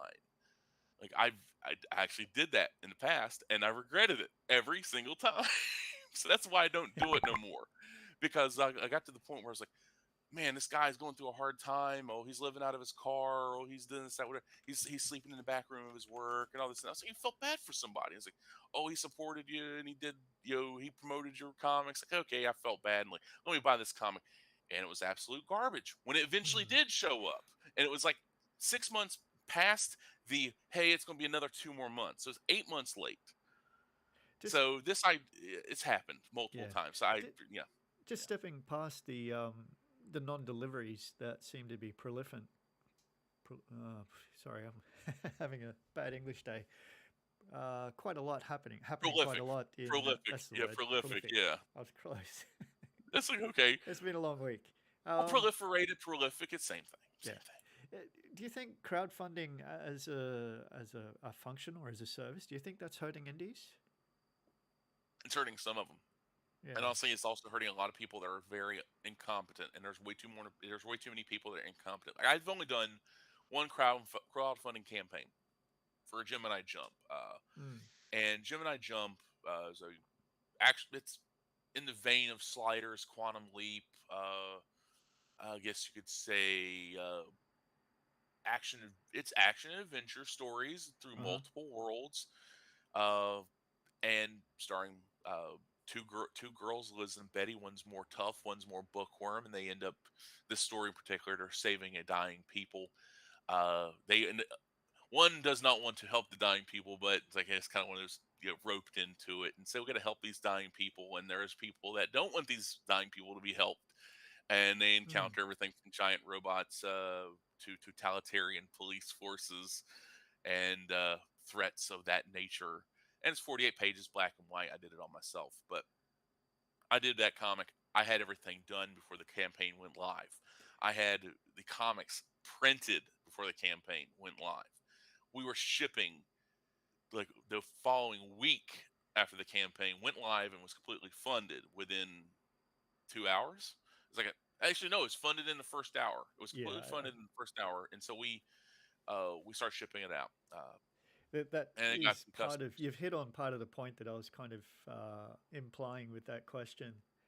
I My own personal perspective that I've seen and what little I've seen in via the Twitter interactions of all the supposed indie comic artists is they don't have the dedication to do anything until they can guarantee a certain amount through the Kickstarter itself or crowdfunder, I should say. And I just don't understand that mentality. To me, that Th- just tells me you're not interested in creating, you know, for lack of a better word, an artistic work. You're there for the They're not. money. They're there for the money. They're because of the likes of Richard Meyer and Ethan Van Sciver, and even the likes of uh, I was trying to think of another person, but that makes it Mike sound like the whole Miller, Comicsgate thing. But I was trying to think of another big. Okay, well, Mike okay. Miller. Well, no, like I was thinking of somebody like the indie crowdfunding side of things. These Yeah. guys, like, Sean Gore Murphy just recently did a Zorro Oh, right. Sorry. Yeah. comic A campaign, and it's successful like example. Yeah. it within like a couple hours already it was over 100,000. So hundred Yeah. thousand for like, off a $50,000, like thing. It's like, hey, let's try to get the $50,000 goal, and already broke 100,000 like four Mm, hours or something.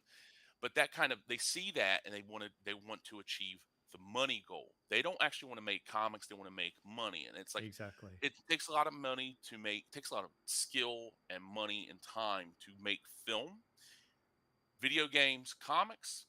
You can hire, I've noticed something, and this seems very poor. I don't want to feel like I'm picking on the third world, but there's a lot of artists from outside the US and technically in the third world, and a lot of these people have their countrymen are amazing artists, but the artists that hired on a lot of these comics are from, the Philippines or from Brazil, and a lot of these people are not the best of the best, they're not even the good artists, they're okay, and they're not, they're getting paid probably about a month's salary, or a month's American Mm. salary, but to them it's out well, Mm. and they end up, you know, for them it'd be almost like a year or whatever. The exchange rate's insane, Yeah. but so a lot of the time they're not paying for the best. They need a body to illustrate this thing, and so this any bad ideas coming from people that are not that creative. And you see these names on these comics, and it's like, okay, but like you look at what they've done, and it's like maybe they have like one or two good pinups, but not really any, sequential Mm. stories, to show. And so they're not comfortable with that, or maybe they're just not. That's Give them a couple years and give them some good stories to work with, a good motivation, not just, hey, some American don't want to pay higher page rate to somebody from America, so they're getting whoever to do the pencils, the colors, and everything like that. Yeah. And I've seen this time and again, and putting this stuff out there, and they want to make the money. They don't want to actually make a comic. They don't want to have to. They want, they're making a comic. They're part of them maybe wants to make a comic, but they don't have the dedication to actually have the work done before. I will not do a crowdfunding campaign unless the work is done. If it has to go to print, I was lucky enough to have a benefactor for the first Gemini jump Hmm. in the comics YouTuber Perch. Yeah. He was able to. He had some connections, and we were able to make something work I where we were able remember to get that. Yeah. copies printed up, and it was basically a test. We'll see like what could happen. And he was like, I was like, that's the only reason we started shipping before the funds were actually released, because he would guaranteed that, like, don't worry, if the funds never get released, because there's been some issues Yeah. with crowdfunding campaigns not getting their funds in time and stuff like that. He's like, I will take care of it. It's like, okay, I'm gonna hold you to your word. But he man his word. But I'm saying that's the only reason we're able to ship so early and get it Mm. to customers like right away. And like it was, but we had everything before the year was out. We had everything shipped. Like Mm. there was like maybe one or two hiccups, and that was a problem through the U.S. Postal Service and not on our end. Right. But that right there is like something like just to see it can be done.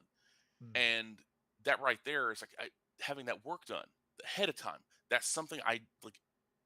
I don't want to be the hypocrite in that way. It's like, well, like Larry, but you did a crowdfunding campaign. You didn't even have the script done. I've seen people do that. Don't even have they'll have a cover, maybe some concept art, but no actual pages of the story. No actually script finished.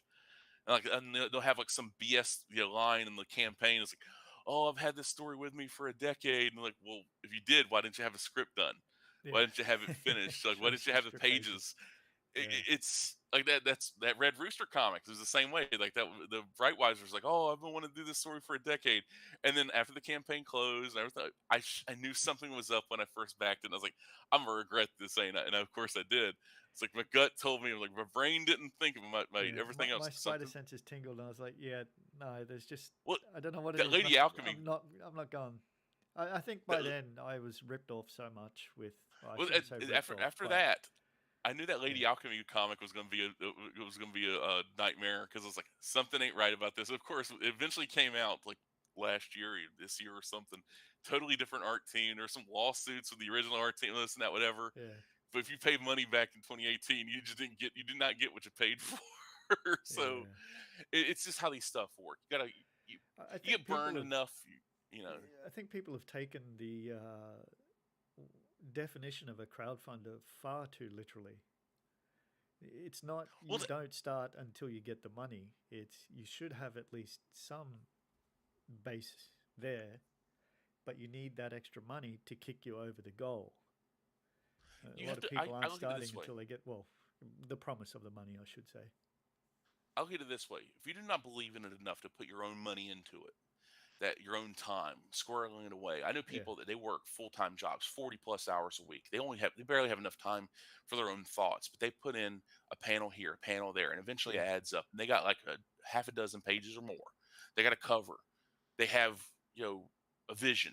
I was like, I have the ending already planned out. I know how this ends. I know Mm. here's the beginning. Here's a sample of what's going to happen in this comic. If they at least believe in that portion, and if they're passionate, if the price is right, page counts right, everything like, I might be willing. There is a potential. At one time, I'd be far more willing. Now it's like, yeah, I'm very cautious. But most people, they don't even have that much. They don't even have that much, and that's the problem with indie comics now. Is like there's such a potential for intentionally and unintentionally, and that the unintentionally side is the one that Mm, stings the most, ripping people off yeah. because like you're because what happens is like they'll do that. There is a gimmick, and really for somebody said they accuse me of this gimmick because the gimmick is you set your goal for your crowdfunding comic for $500. Right. The reason I did it for 500, I honestly did not think that many people would buy. The most I ever sold of any comic, this was an indie comic. This was a published via a copier at a Staples. I did color covers because I mass Yeah. copied the color covers. I did the black and white tiers, mass copied those. The most I ever sold for a comic, handmade DIY indie, technically mini comic because it's about digest size, was $200. I said I'm going. It's like $225 or so. I said, Mm, let's just say 500. Let's set 500.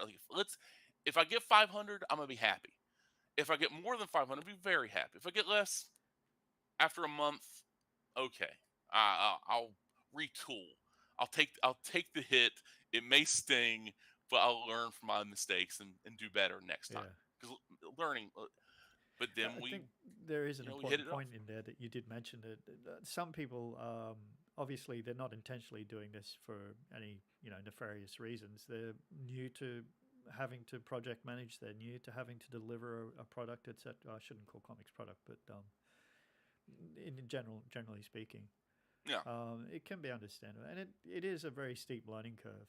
Um, You realize quickly that the people that come from the comics industry, the cogs in the machine, the comic yeah, creators, because they're not actually because the comics creator can mean anybody from that. You spent 4 weeks, 5 weeks drawing that comic to someone that lettered it in just a day or yeah, two, to someone that wrote it in like less than a week. That's like time management. Like you're actually not like how much input do the editors have? They're comic creators as well. That's the thing about all of it. Like that's why I get the whole comic creator. I'm a comic creator. I'm like, where's your comic at? Well, yeah, okay, you see, you're a cog in the machine, or where's your comic? Or I'm an aspiring comics creator, and it's like, don't aspire, do. If you do good or do bad, just do it. Don't talk about it, do it. exactly. There, there, You know, there's a lot of truth to that, though. I mean, you just have to go out and do it. I mean, Yoda was not wrong. Don't try, yeah, do. exactly. That's one of those things about people that I've seen people and they pop up and like, how I'm an aspiring comic. Like you see it on Twitter or even Instagram to a degree, but mostly Yeah, Twitter. I'm an aspiring comics creator. These are some of my art. I'm like, okay, why don't you actually you just pin up images? Where's the pages? And I remember I replied like, "Where's your story pages at?"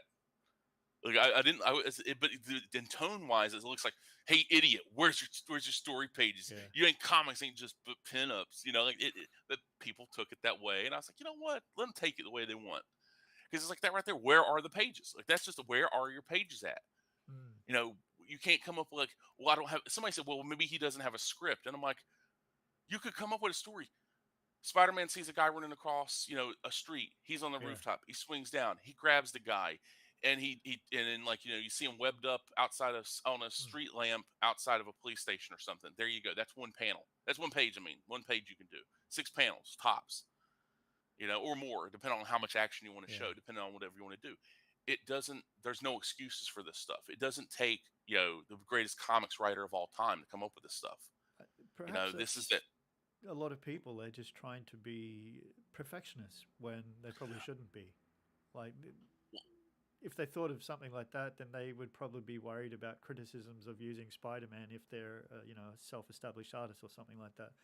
Just as an example, it is quite difficult out there, which makes it all more important to don't try, just do, Yeah, it's. because there's so many people that don't do, and that automatically stands you out.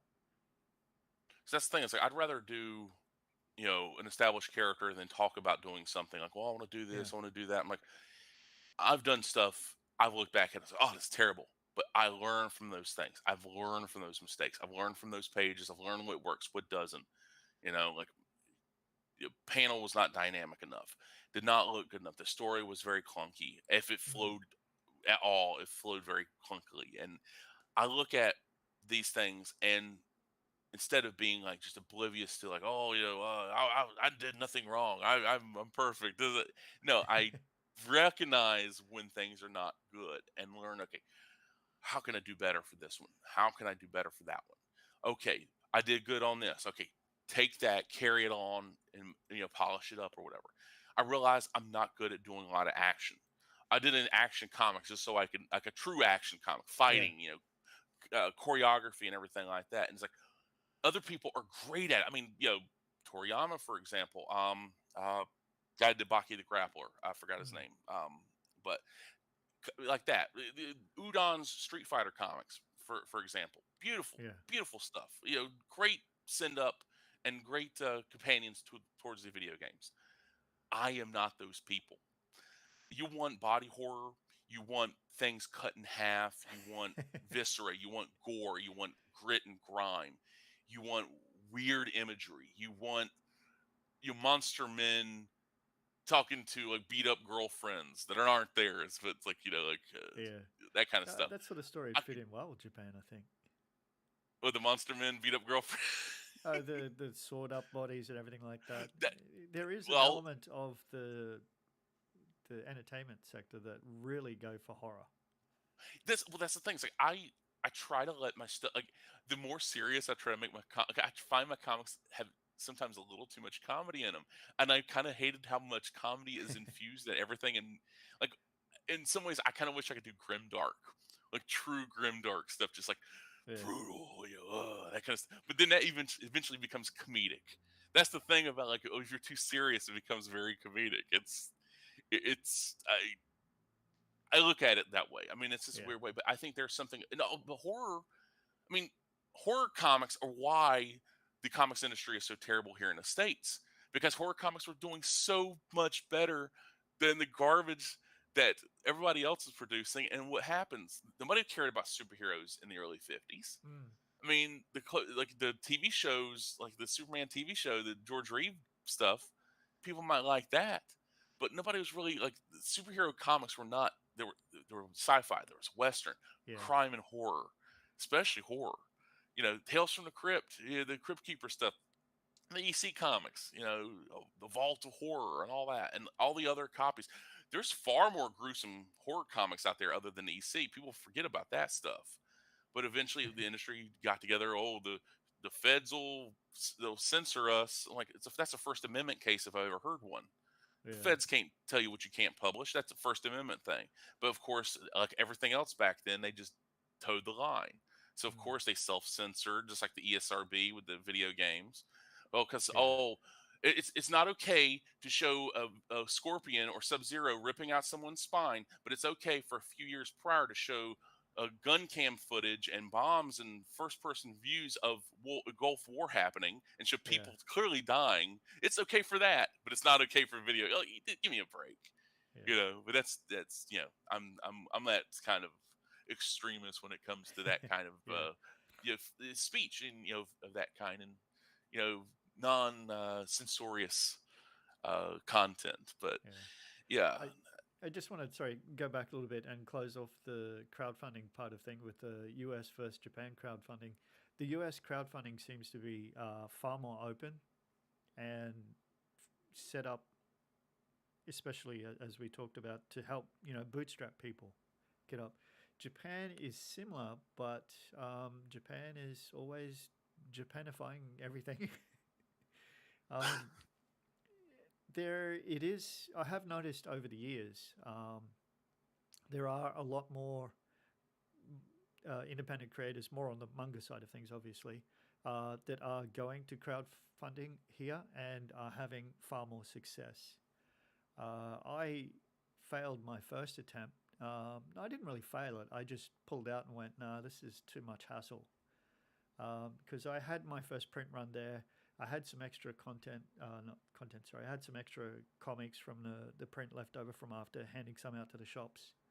Um, and I wanted to try a crowdfunder to see if I could generate interest in indies. But the way I'd set it up is exactly the same way that everybody does on, Kickstarter and Indiegogo. I'd set up, okay, here is the Ben Slabak tier. You can have Exilium, all the different things. I think I had stickers as well then. I can't quite remember. Here is the Amigo Comics tier. Here is this. And I'd broken it up by creator, which would have made things much easier for me to distribute back to the creators, any earnings. Hmm. But then the response was, so this looks like a retail project. Are you compliant with the retail laws? And how, is that pricing really correct for retail items? And I was like, what? I'm not in any shop. Well, I was in shops actually. Sorry, I wasn't in bookstores, so to speak, where I or anything like that. And it just caught me completely off guard. And in the end, the way it worked out was that I was doing it per for being generic in terms per product.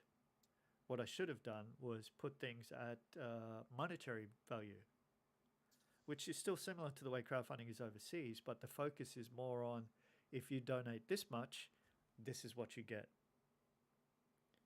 and have different pricing tiers like that, as opposed to saying this is how purchased Exilium, or this is how you purchase Nancy and Hell. Being Hmm. product focused made it more of a retail thing, and I guess also because it was already printed. I'm not too sure on that, but like you, I want to make sure that all bases are covered, so that if something goes wrong, at least the backers can get what they paid for. Um, but I've since spoken to one of the comic shop owners who does a regular crowdfunding, and I'll get some help with her if I go that route. But at the moment, with the way the yen is so weak, it would push the price of comics up way beyond what I want someone to pay for to purchase comics. It's something like, I mean, if I could, is one of the things, like if I could clone myself and get somebody, like that's the only people I could get to help doing my comics is myself. Yeah, It'd be like that movie Multiplicity with Michael Keaton, but multiple versus me doing comics. yeah, But the like one of the things I wish I could do is like some kind of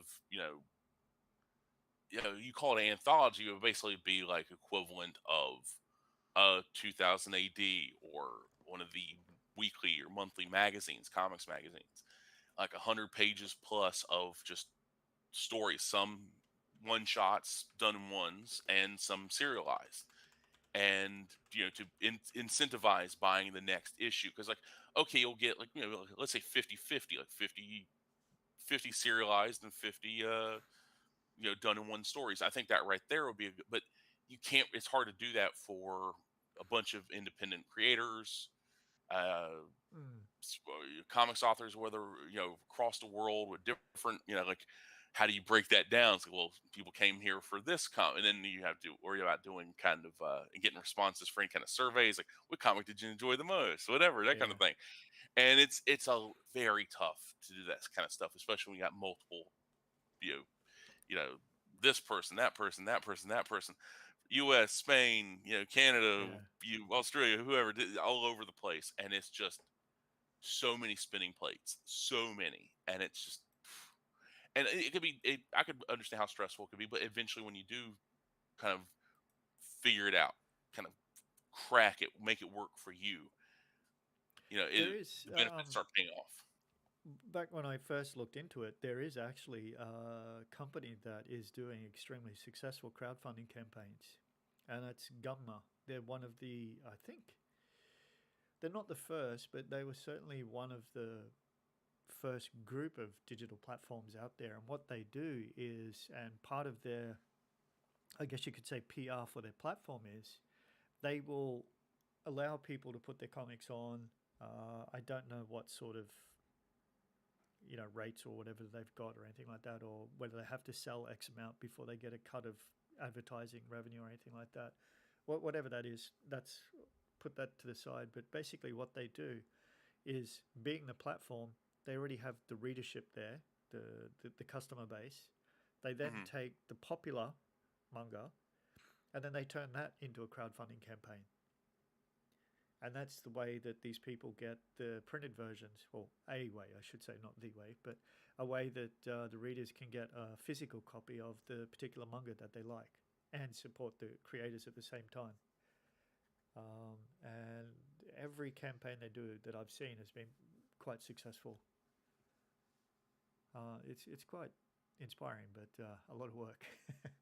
Well, yeah, it's like it could be. That's one of those things about when a lot of these campaigns, whether it Mm, be like you're saying for this for digital, but a lot of this stuff it is very tough work, and it seems simpler when you're looking at yeah, it from a distance, but when you're actually knee deep in it, it's like, oh my god, it's like yeah, yeah, you're trying to like, especially you have to fulfill all these orders, and digital wouldn't be as bad, but then if there's physical rewards or physical things you have to ship out, and make sure people yeah, get, and that's one thing I've seen people like they kind of shoot themselves in the foot with a lot of like they want to offer as much possible to cast a wide net, catch many fish.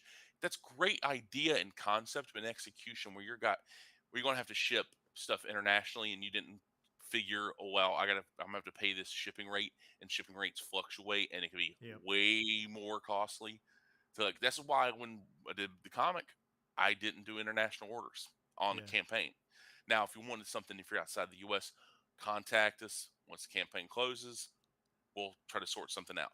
yeah. And I think we had maybe two takers outside the U.S. I think, but it's like I said, it's been 2021 is when we did it because everything else has been Mm. very very chaotic around for me to get Yeah, things a little sorted out. But the a lot of people they want to like, oh, I don't want to exclude anybody. I'll ship to anywhere in the world. I'm like, okay. I've known people. I do someone that went into debt, yeah. You'll multiple enjoy the thousands of fallout. dollars in debt. Yeah, for because they forgot to consider shipping that comic eventually when it gets printed.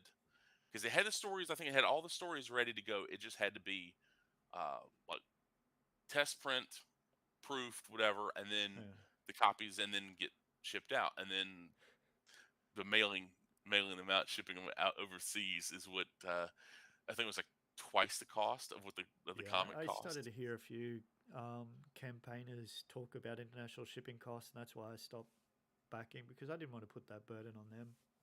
Yeah, because if Um, somebody's willing to pay double what the cover price is or whatever the off yeah, asking price for that comic, hey, more power to you, I suppose. But I would not like that's just ridiculous at that point. yeah, It's like it's some of the prices like I try to keep try to keep things reasonable. But for it's like if you're going okay if I was going to sell a 100-page black and white digest Tankobon whatever yep, little manga sized comic, the most I'd probably ask for it, because it's 100 pages, so I'm doing all that work. 15-20 bucks tops, including shipping. I mean, that's very costly for 100 pages. But when you're heck, I mean, 20 pages of an American comic is $4, $5, and I'm and that's coming from a yeah, corporation, and they're getting all this and that. It's like I'm doing all myself. I'm just a one man band here. It's like yeah. yeah, But I mean, that's all negotiable at the end of the day. It's like how much, whatever. Because you got to make a bit of a profit. You got to make. I try to make. I'm not trying to just rake people over the coals and get like squeeze every little inch, every little drop of blood out of them, all little money. But I want to make enough to cover that printing cost, that first book, to cover make that worthwhile, but also put money aside for the next one, and then the next one, and then the next one, and that's the goal. But mm, yeah, some people they have that mentality of get as much as you can, then and blow it on cocaine and hookers or whatever they're spending it on. But it's just it's that mentality. It's like comics. I mean, yeah, there's not really a rock star mentality as much anymore. There's some that act like it, but it's kind of like that sad rock star that went from playing stadiums and now playing mum festivals and stuff like that. It's like for like 300 people sitting in lawn chairs. yeah, It's you're not you're like, yeah, you're a rock star, all right. Welcome to the not even a state fair. You're working yeah, a yearly festival that's like sponsored by a local radio station that is like barely gets 40 miles. It's hilarious to see yeah, like these like you're the over the hill. You're not 1990 Axl Rose. You're mm, 2023 Axl Rose. That kind of thing. It's like nobody's gonna put up with your antics anymore. But yeah. yeah, but it's kind of funny to look at some of that stuff. It's like, but you have to at the end of the day you do have to make the stuff. You have to get the stuff out there, and That's right. I think that's pretty much going to be our approach. It's why I haven't really put too much into like advertising or anything like that. Apart from not having an appropriate target media for any advertising, um, the money I could spend on that, I could be building our catalog. So until I've reached a sufficient number of titles and issue numbers, focus will always be on building the catalog. Because once we start getting people into this world of indies, I want them to see a whole treasure trove of stories, not just a few coins, so to speak. Yeah, I think that's something that's lost on a lot of people. They'll want to, like blanket everything. They want to get their Yeah, stuff out there, so they'll blow their money on everything from like I said, Twitter ads, yeah, YouTube super chats or whatever. Like back when Google AdSense kind of was just a yeah. simple, straightforward thing or whatever. Like I've never intend. I'll say that I have actually intentionally clicked on ads that I saw on a banner because it was a friend of mine. He'd put the stuff out there. It's like I was like trying to help him out. I was like, I can't Yeah. do this anymore. But that's the only time I've ever intended. It's like I don't think a single piece of advertisement of the modern age in like last 10, 15 years have actually caused me to buy something. It's usually like they'll like commercials or even banner ads or whatever. Like I'm like, oh, the last time I think it actually worked on me was a game I was already going to get. Well, that didn't count because I was already going to get it. It Yeah. was like uh, Yeah, it Modern was Warfare more of a 2 back. reminder you were going to buy it as opposed to Yeah, talking you into buying it.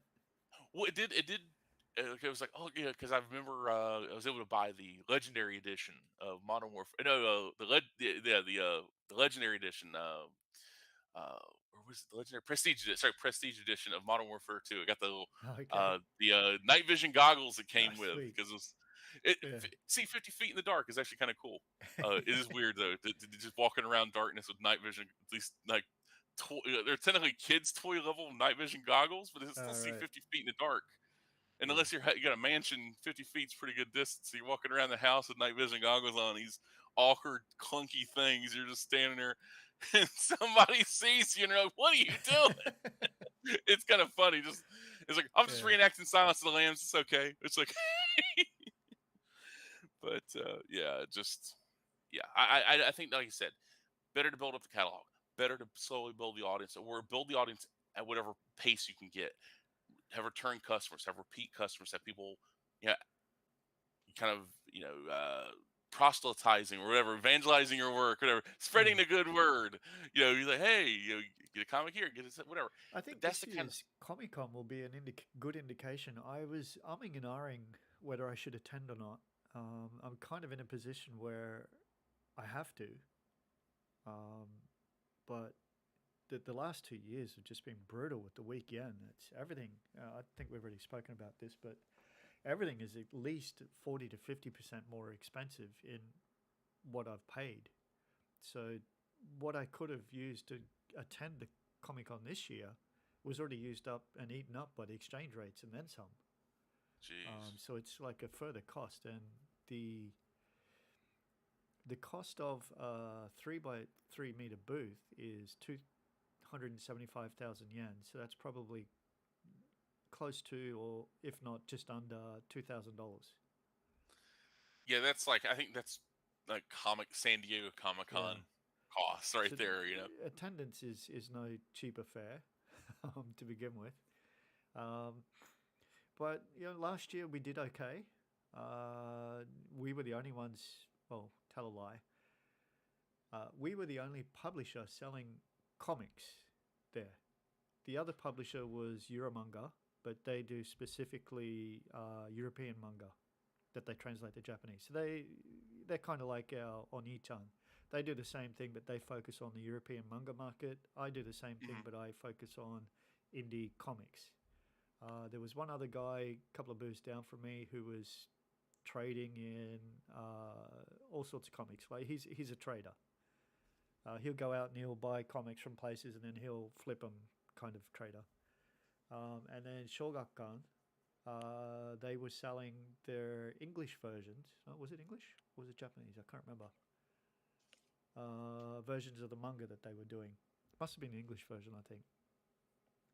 So they had, what was it at the time? I can't remember. It was really popular.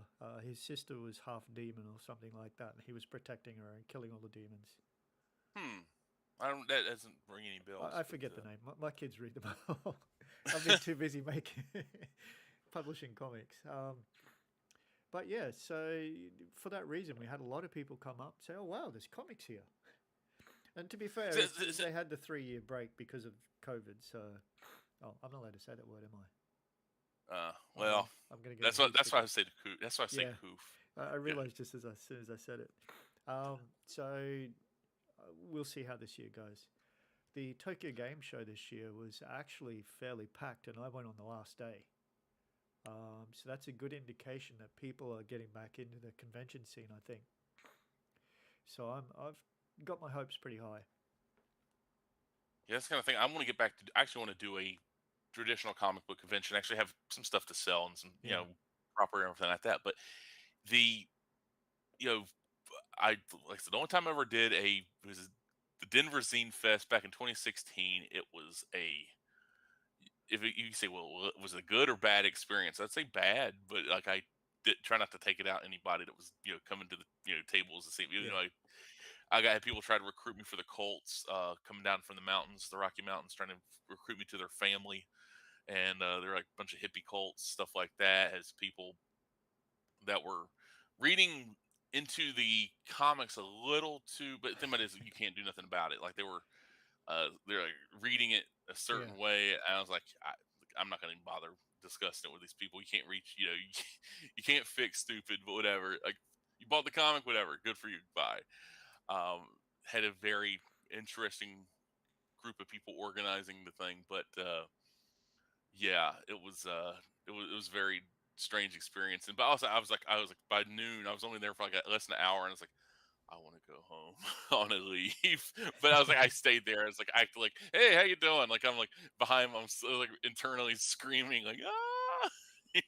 Just I wanted to leave. I wanted to go. But I surprisingly like for selling a bunch of like 50 cent $1 $2 comics made like yeah, about $50 that day, 40 50 bucks. And it's like for being in the annex, like everybody else is just walking by, like they're literally just bypassing where I was because they overbooked. So I was like off in this annex, and like behind me is I was in a church, and there behind me is where the pews and the altar and there, the statue of Jesus. So you're looking at me, and you can't over my shoulder is the statue of Jesus like staring you down. So it's like this very awkward place when you're reading a comic about a fallen angel who works at a convenience store and being harassed by God because because corn is the work of the devil. A god is that takes the shape of a macho. What if Macho Man was a bulldog? And he's like Macho Man Randy Savage, the wrestler, yeah, and he's like a bulldog going yeah, and do like he flexes his muscles, makes atomic bombs explode. It was a dumb comic, but it was funny when it wasn't in front of a church or inside a church. And it's like God is a dog. It's like yeah, like yeah. I was like and they put it back down and walked away, and I was like, well, I expected that to happen. yeah, It was kind of fun. It's like, how was I supposed to know I was going to be in a church? I thought it was going to be like and and literally, I mean, I knew it was going to be probably like I was thinking it's going to be like you know, a Legion, American Legion Hall, or it's going to yeah, be, whatever, something like that, really a military thing. I don't know, like a armory. I don't know, like a convention center, small thing or whatever. No, it's going to be inside a church, and like literally, I'm gonna have the pews and statue of Jesus and the altar right behind me, like between me and behind me is a glass wall with the door and everything like that. But still, like you can see it. You can see through glass. Unfortunately, you couldn't. It would make it a little easier if you could not see the altar, yeah. and being judged by the Almighty, as it were. So it was kind of Well, you're funny still to. here, so I guess he didn't mind. Well, I mean, no, I'll just say a lot of bad things have happened since 2016, so maybe that was maybe that was payback. I don't know, but Mm, yeah, it's just one of those things. But I think there's something to be said about the getting out and you know I don't know how like Japan's a whole other world to me. I just know it through people I've talked to, people that have been there, things I've seen, like little documentation on video or text and stuff like that, yeah, reading about. And you know, bomb somebody like somebody said, "Oh, you're very American." I had someone that was not born in the U.S. Somebody was a truck driver actually, Yeah. and he's like, "You're very American," and I'm like, "Is that a good or bad thing? It could be. I could take it either way." It's like, and it's like, no, I mean, it's good. It's like the way he says, like, it's good, but kind But of thing. And it's like it was like very bombastic. It's like, well, I'm not always this way. It's like, you're not. It's like, no, I'm sometimes very silent. Oh, that would scare me. And I was like, somebody like you, silent. And I'm like, and it's like, well, you think I'm planning something? Are you? I'm like, well, maybe. It's like he kind of had my number. It was kind of funny. He was like, he's yeah. like, oh, like when you're not talking, you're plotting, aren't you? Like, no, I'm not plotting. I'm just thinking. Thinking about what? No, you're not, that's none of your business. Yeah. I, I really enjoyed our first. Well, it was also my first Comic Con last year. I was on a high for the 3 days. I mean, I was busting my gut getting everything set up and running around and getting it all set up, and then trying to deal with everything, and then also the excitement of being my first Comic Con. I went over to the artist alley bit there, and you had the huge DC artists, and I couldn't name a single one. I was like, oh, man, can I get one of these print? He's like, print or drawn, and I'm like, oh, print, thanks. And after I said that, I realized, oh shit, the guy is normally happy to draw because it's a higher fee, and I'm like, oh no, have I just insulted him by going for the print? Well, it And also takes longer too. You got to think of that because sometimes I've had people. That's another thing with the conventions here. When mm, they do these conventions, they, you may get your drawn thing at the end of the day that day, yeah, or if it's on the weekend, you might get it at the end of the weekend. I've known some people they paid for it, they don't get it for like a year till later. Some people, and it's like, but a lot of these people have defenders, so you could go and complain about it online. You're going to get heat for it.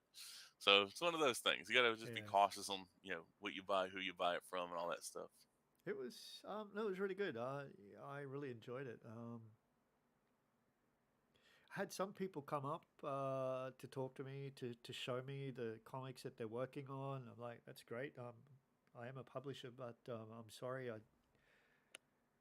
unless you have something completed, I can't do anything with it. Yeah, and But completed in a if hopefully it's a complete story too, because yeah, I'll have the first chapter done. Okay, of how many? Well, that's a whole other thing. I was like, no, no, no, no, that don't help me now. yeah, It's like it's funny. Like I don't know if you've ever read this man's work, Yoshihiro Tatsumi. mm, He was a mangaka. I think he's still. I think he passed away, but he did these more. He's basically a Japanese indie kind of right, guy. They did these. They collected the stuff here. I did not agree with the way they printed it. They printed it flipped, even though it's the author approved it. The publisher was Drawn and Quarterly. yeah, I remember complaining about it being flipped. I'd rather it be original, orientation. And it's like, well, the author approved it. And I'm like, well, I don't care if the author approved it. You probably told him it won't sell well unless it's flipped. Unless we flip it to make it okay for the Americans to read it and everything like that. But they're very intimate stories. A lot of them are like 20 pages, 10, 15, 20 pages, and some of yeah, them, later on get a little bigger. But they are all complete stories, and some of them get pretty heavy. Post-war, basically prostituting herself out to American soldiers, and her father wants to try to kill her. Honor killing. It's like weird. It's some dark stuff. And then there's like guys working in the sewers and fishing out. Uh, it's heavy material. There's a lot of oh, just dark stuff in it. But that's something like that would work, you know, collected. And if they have a bunch of stories, like, oh, here's my first collection, here's the cover, da da da, there I go. This is what I got to offer. But if you got chapter one of 1,000, you're not being very helpful. It's not, you got nothing for me really. yeah, That's why I'd approach it myself. It's like that's why somebody comes to me and says, "Hey, I got an idea for a story." I'm like, "Okay, is it done in one? Is it a mini series? What you got?" Is like, "Well, it's ongoing," and I'm like, "That." I start zoning out right there. It's like, Well, oh, to an be fair, I mean ongoing. they hadn't started yet, and they were just excited to show me it, and it did look very good because I did follow up with the guy afterwards, and it looked really good. It's just at the moment, even now I've still probably at our current rate we probably won't clear the backlog until maybe even March next year. I mean, Jeez. the translator herself, she's got a full time job as well. So I don't push her because if I burn her out, then that kills me. Yeah. So fortunately, the people that are with us, they appreciate the fact that we'll get to it when we can. It's probably not the right wording for what I want to say, but you Yeah. know, Some people don't like to hear that. It's like, we'll get to it when we can. It's like, but yeah, I take priority and like, no, no, no, no, no, no, no. You gotta it's not that it's be patient. I'm not going to do anything right now. It's that we've got other stuff on right now that just keeps it going back. Um, Plus, we also are working on translating the full series. So if it's a 4 issue series, we don't start anything else until that series is finished, which I think is the better way to work. We're Yeah. currently doing rags at the moment. We've got 7 issues. I know Brian's up to 10, maybe 11 in the States now. But we only have the files for the first 7 issues, so we're working on that. Yeah, because a lot of that stuff is like very time consuming. And I know maybe selling untranslated comics and Yeah. American comics and but though since World War II and even before, I think there's as like it would be easier to sell untranslated American comics in Japan than it would be in France. I about guarantee that. The French don't love the English language. They would even French Canadians. I've met some decent French Canadians, but I've met some very rude ones. So it's like you come from the same continent. Why don't you learn the language? Like this, like they speak the most minimum amount. That's Yeah. why when I've met people that don't speak English, like I was like, he's like, "Oh, my English not so good." So listen to me, man. I'm in the same boat, and they start laughing a bit. They're like, no, I'm being serious. Like, listen to me. I'm like, I speak two languages, English and bad English kind of thing. But it's like I appreciate Yeah. anybody that's like, so why don't you learn another language? Ain't no other language superior to mine. Maybe Latin, but that's a whole other thing. Yeah. So custodia, that kind of thing, whatever. Um, but I think there's something to be said for making the effort, and like I said, and being excited. And I think what you've got going on is it's a great undertaking. There's Mm. no other way to put it, and it's going to a probably a long road, a tough road, because you're basically carving out of your own mountain. It's like when they were Exactly. when they were making roads, and this is before all the super fancy machinery. You're out there with a pickaxe, dynamite, whatever you need to, clear cutting the area to get the path to the mountain, carving. You can't go around it, you can't go over it, you go through it if you got to do it. And I think that's the mentality a lot of people they don't when it comes to whether it's illustrating the comics or in your case publishing Mm. and you're not publishing comics like if you were just sticking to just Japanese comics alone, original let's say the Japanese indie scene, as it were, Mm. like more like that, like the Yoshihiro Tatsumi or something, whatever. These like done in one stories, like the 60-page whatever story. That right there will be tough to begin with in that market. You're Yeah. you're taking the the road not taken. You are off the beaten path, and some people they can't handle it. But I think you have that mentality of I'm going to get this done because there's no other way around it. This Exactly. isn't one of these. I think that's something that's there are times when I've worked on stuff where I'm like, this is miserable, but I'm near completion. Finished it, felt better for it.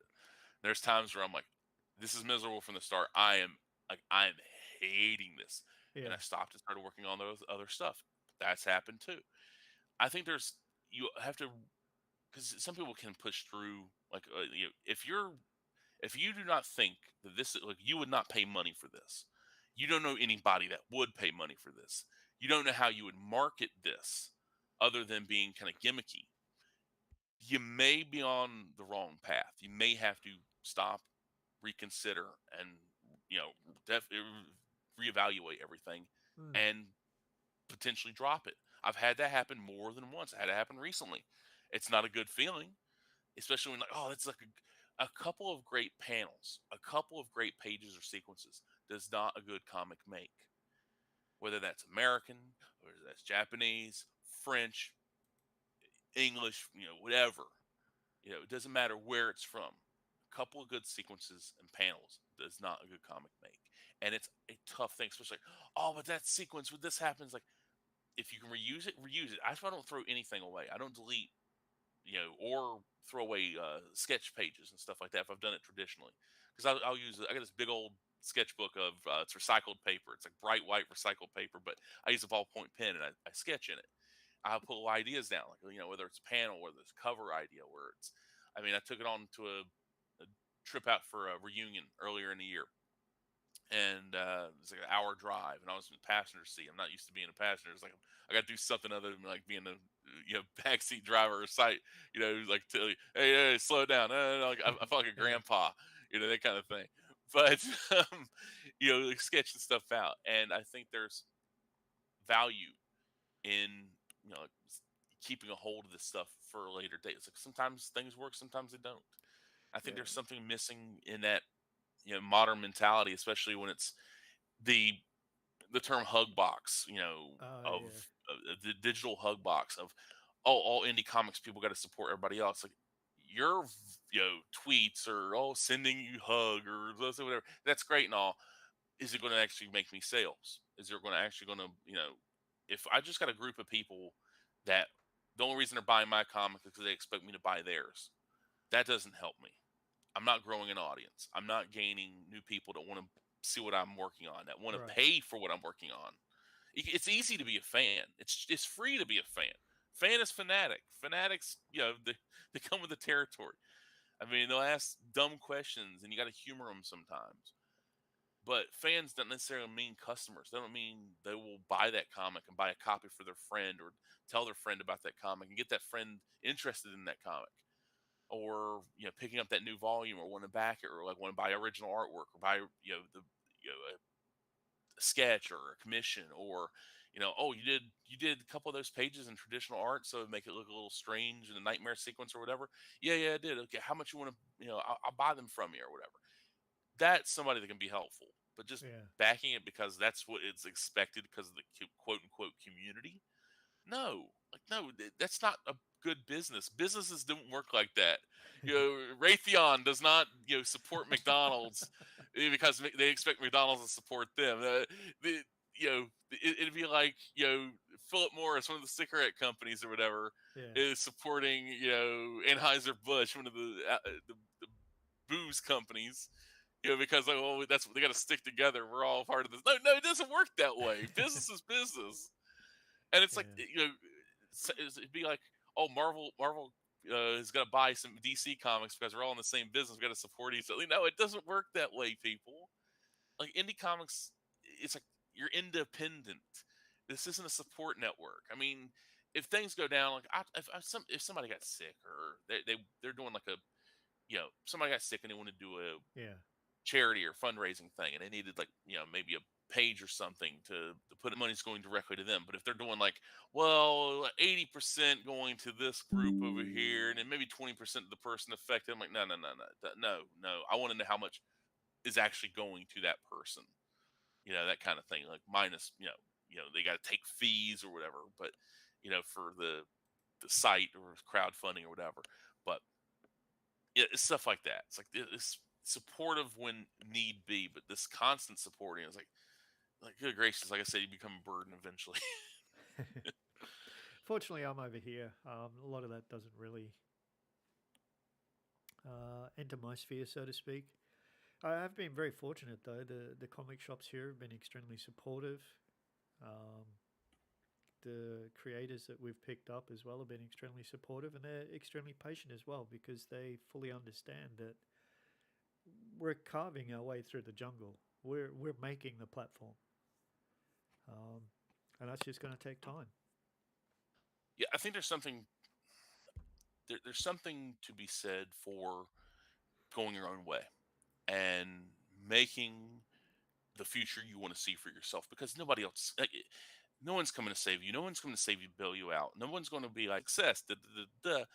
There's people that fall for that stuff all the time, but look at these people. Like they are very easily manipulated. Yeah, And I think that, like I said, going out there, trying to, build a customer base, build a readership that wants to spend money. Not only spend the money, but get more people interested in this stuff. Spread the word, which is very tough. And without, Yep. and actually being successful at that as well. So one thing to get somebody to spread the word. It's another thing to make them convincing. And I think there's something no, and I don't want to say noble, but it's a valiant effort to do what you're doing. And I'm not just saying this because you know of certain factors, but it's there's but there is a thing about Yeah. like we're in a time and place in comics where the the stuff that's spun off from the comics, the games, the movies, especially the movies, Uh-huh. billions of dollars are bringing in. Well, really, it's actually less than that because when you got to break down the cut between the actual theaters and the production companies and everything like that. It's like, Yeah. oh, this movie made $1 billion. Well, really, the movie only made the studio about 500 million, give or take, and the movie cost 300 million to make. Yep. Plus, they spent like 100 million on the Advertising. advertising, so they only really made 100 million profit at the end of the day. What? No, it made $1 billion. That's what they said on the thing. It says $1 billion before that's Yeah. all together. That doesn't include the theater's cut and theater chain's cut and everything like that. So it's like they don't realize how things work. But Yeah. when it comes to making comics, when it comes to putting stuff out there, it is comics are prevalent everywhere else except for actually in people's hands. Unfortunately, it seems like that, especially here. But anybody that's actually going out there and trying to get comics in other people's hands, varied amount of comics, especially independent comics, non-corporate, non-Marvel, Yep. non-DC, non-Image, any of that stuff. Just getting away from that. You know, stuff by creators that are authorial voices. They're putting their stamp out there. Like that's a that's a Larry King comic. That's the word. Toot my own horn. That's the word. But that right there is like whether good or bad. It's like, oh god, there's a Larry comic. I gotta stay away from that. But it's that mentality of putting it out there, and I applaud you for it. Like, Oh, there thank you.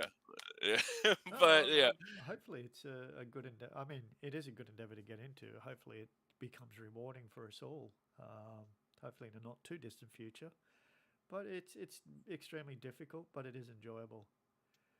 I think I'll cut the stream here because I'm getting a lot of Prism disconnecting from YouTube uh-oh. messages. But if you could hold the line, before we go, I've put your Gumroad link in the chat. All right. So hopefully people who come back to watch this can see the link and click to see what your comics are. And also, you'd probably drop it in the description for the I've put it in video the as well and description as everything well. like Yep. that. And I I've can I can get you my Linktree account as well. We'll get all sorted out. yeah. And you can always This is add the that in first one, so post. we'll work it all out. Hold the line. All right. I have to do a couple of things, and I'll end this here. If there's anyone listening, thank you very much. If you're listening in the future, thank you in the future as well. But I might be the length of time we've been talking, or it might be my very old PC. Not sure, but we'll end the stream here. It's been a good couple hours chat, and Thank you for I having will. me. Sorry. Thank you for having me. I'll still speak to you, but yes, for ending the stream, yes, Larry, thank you for your time. And thank you for your patience too. It's, if it doesn't rain, it pours. I mean, I had all this free time and then suddenly everything's coming in together.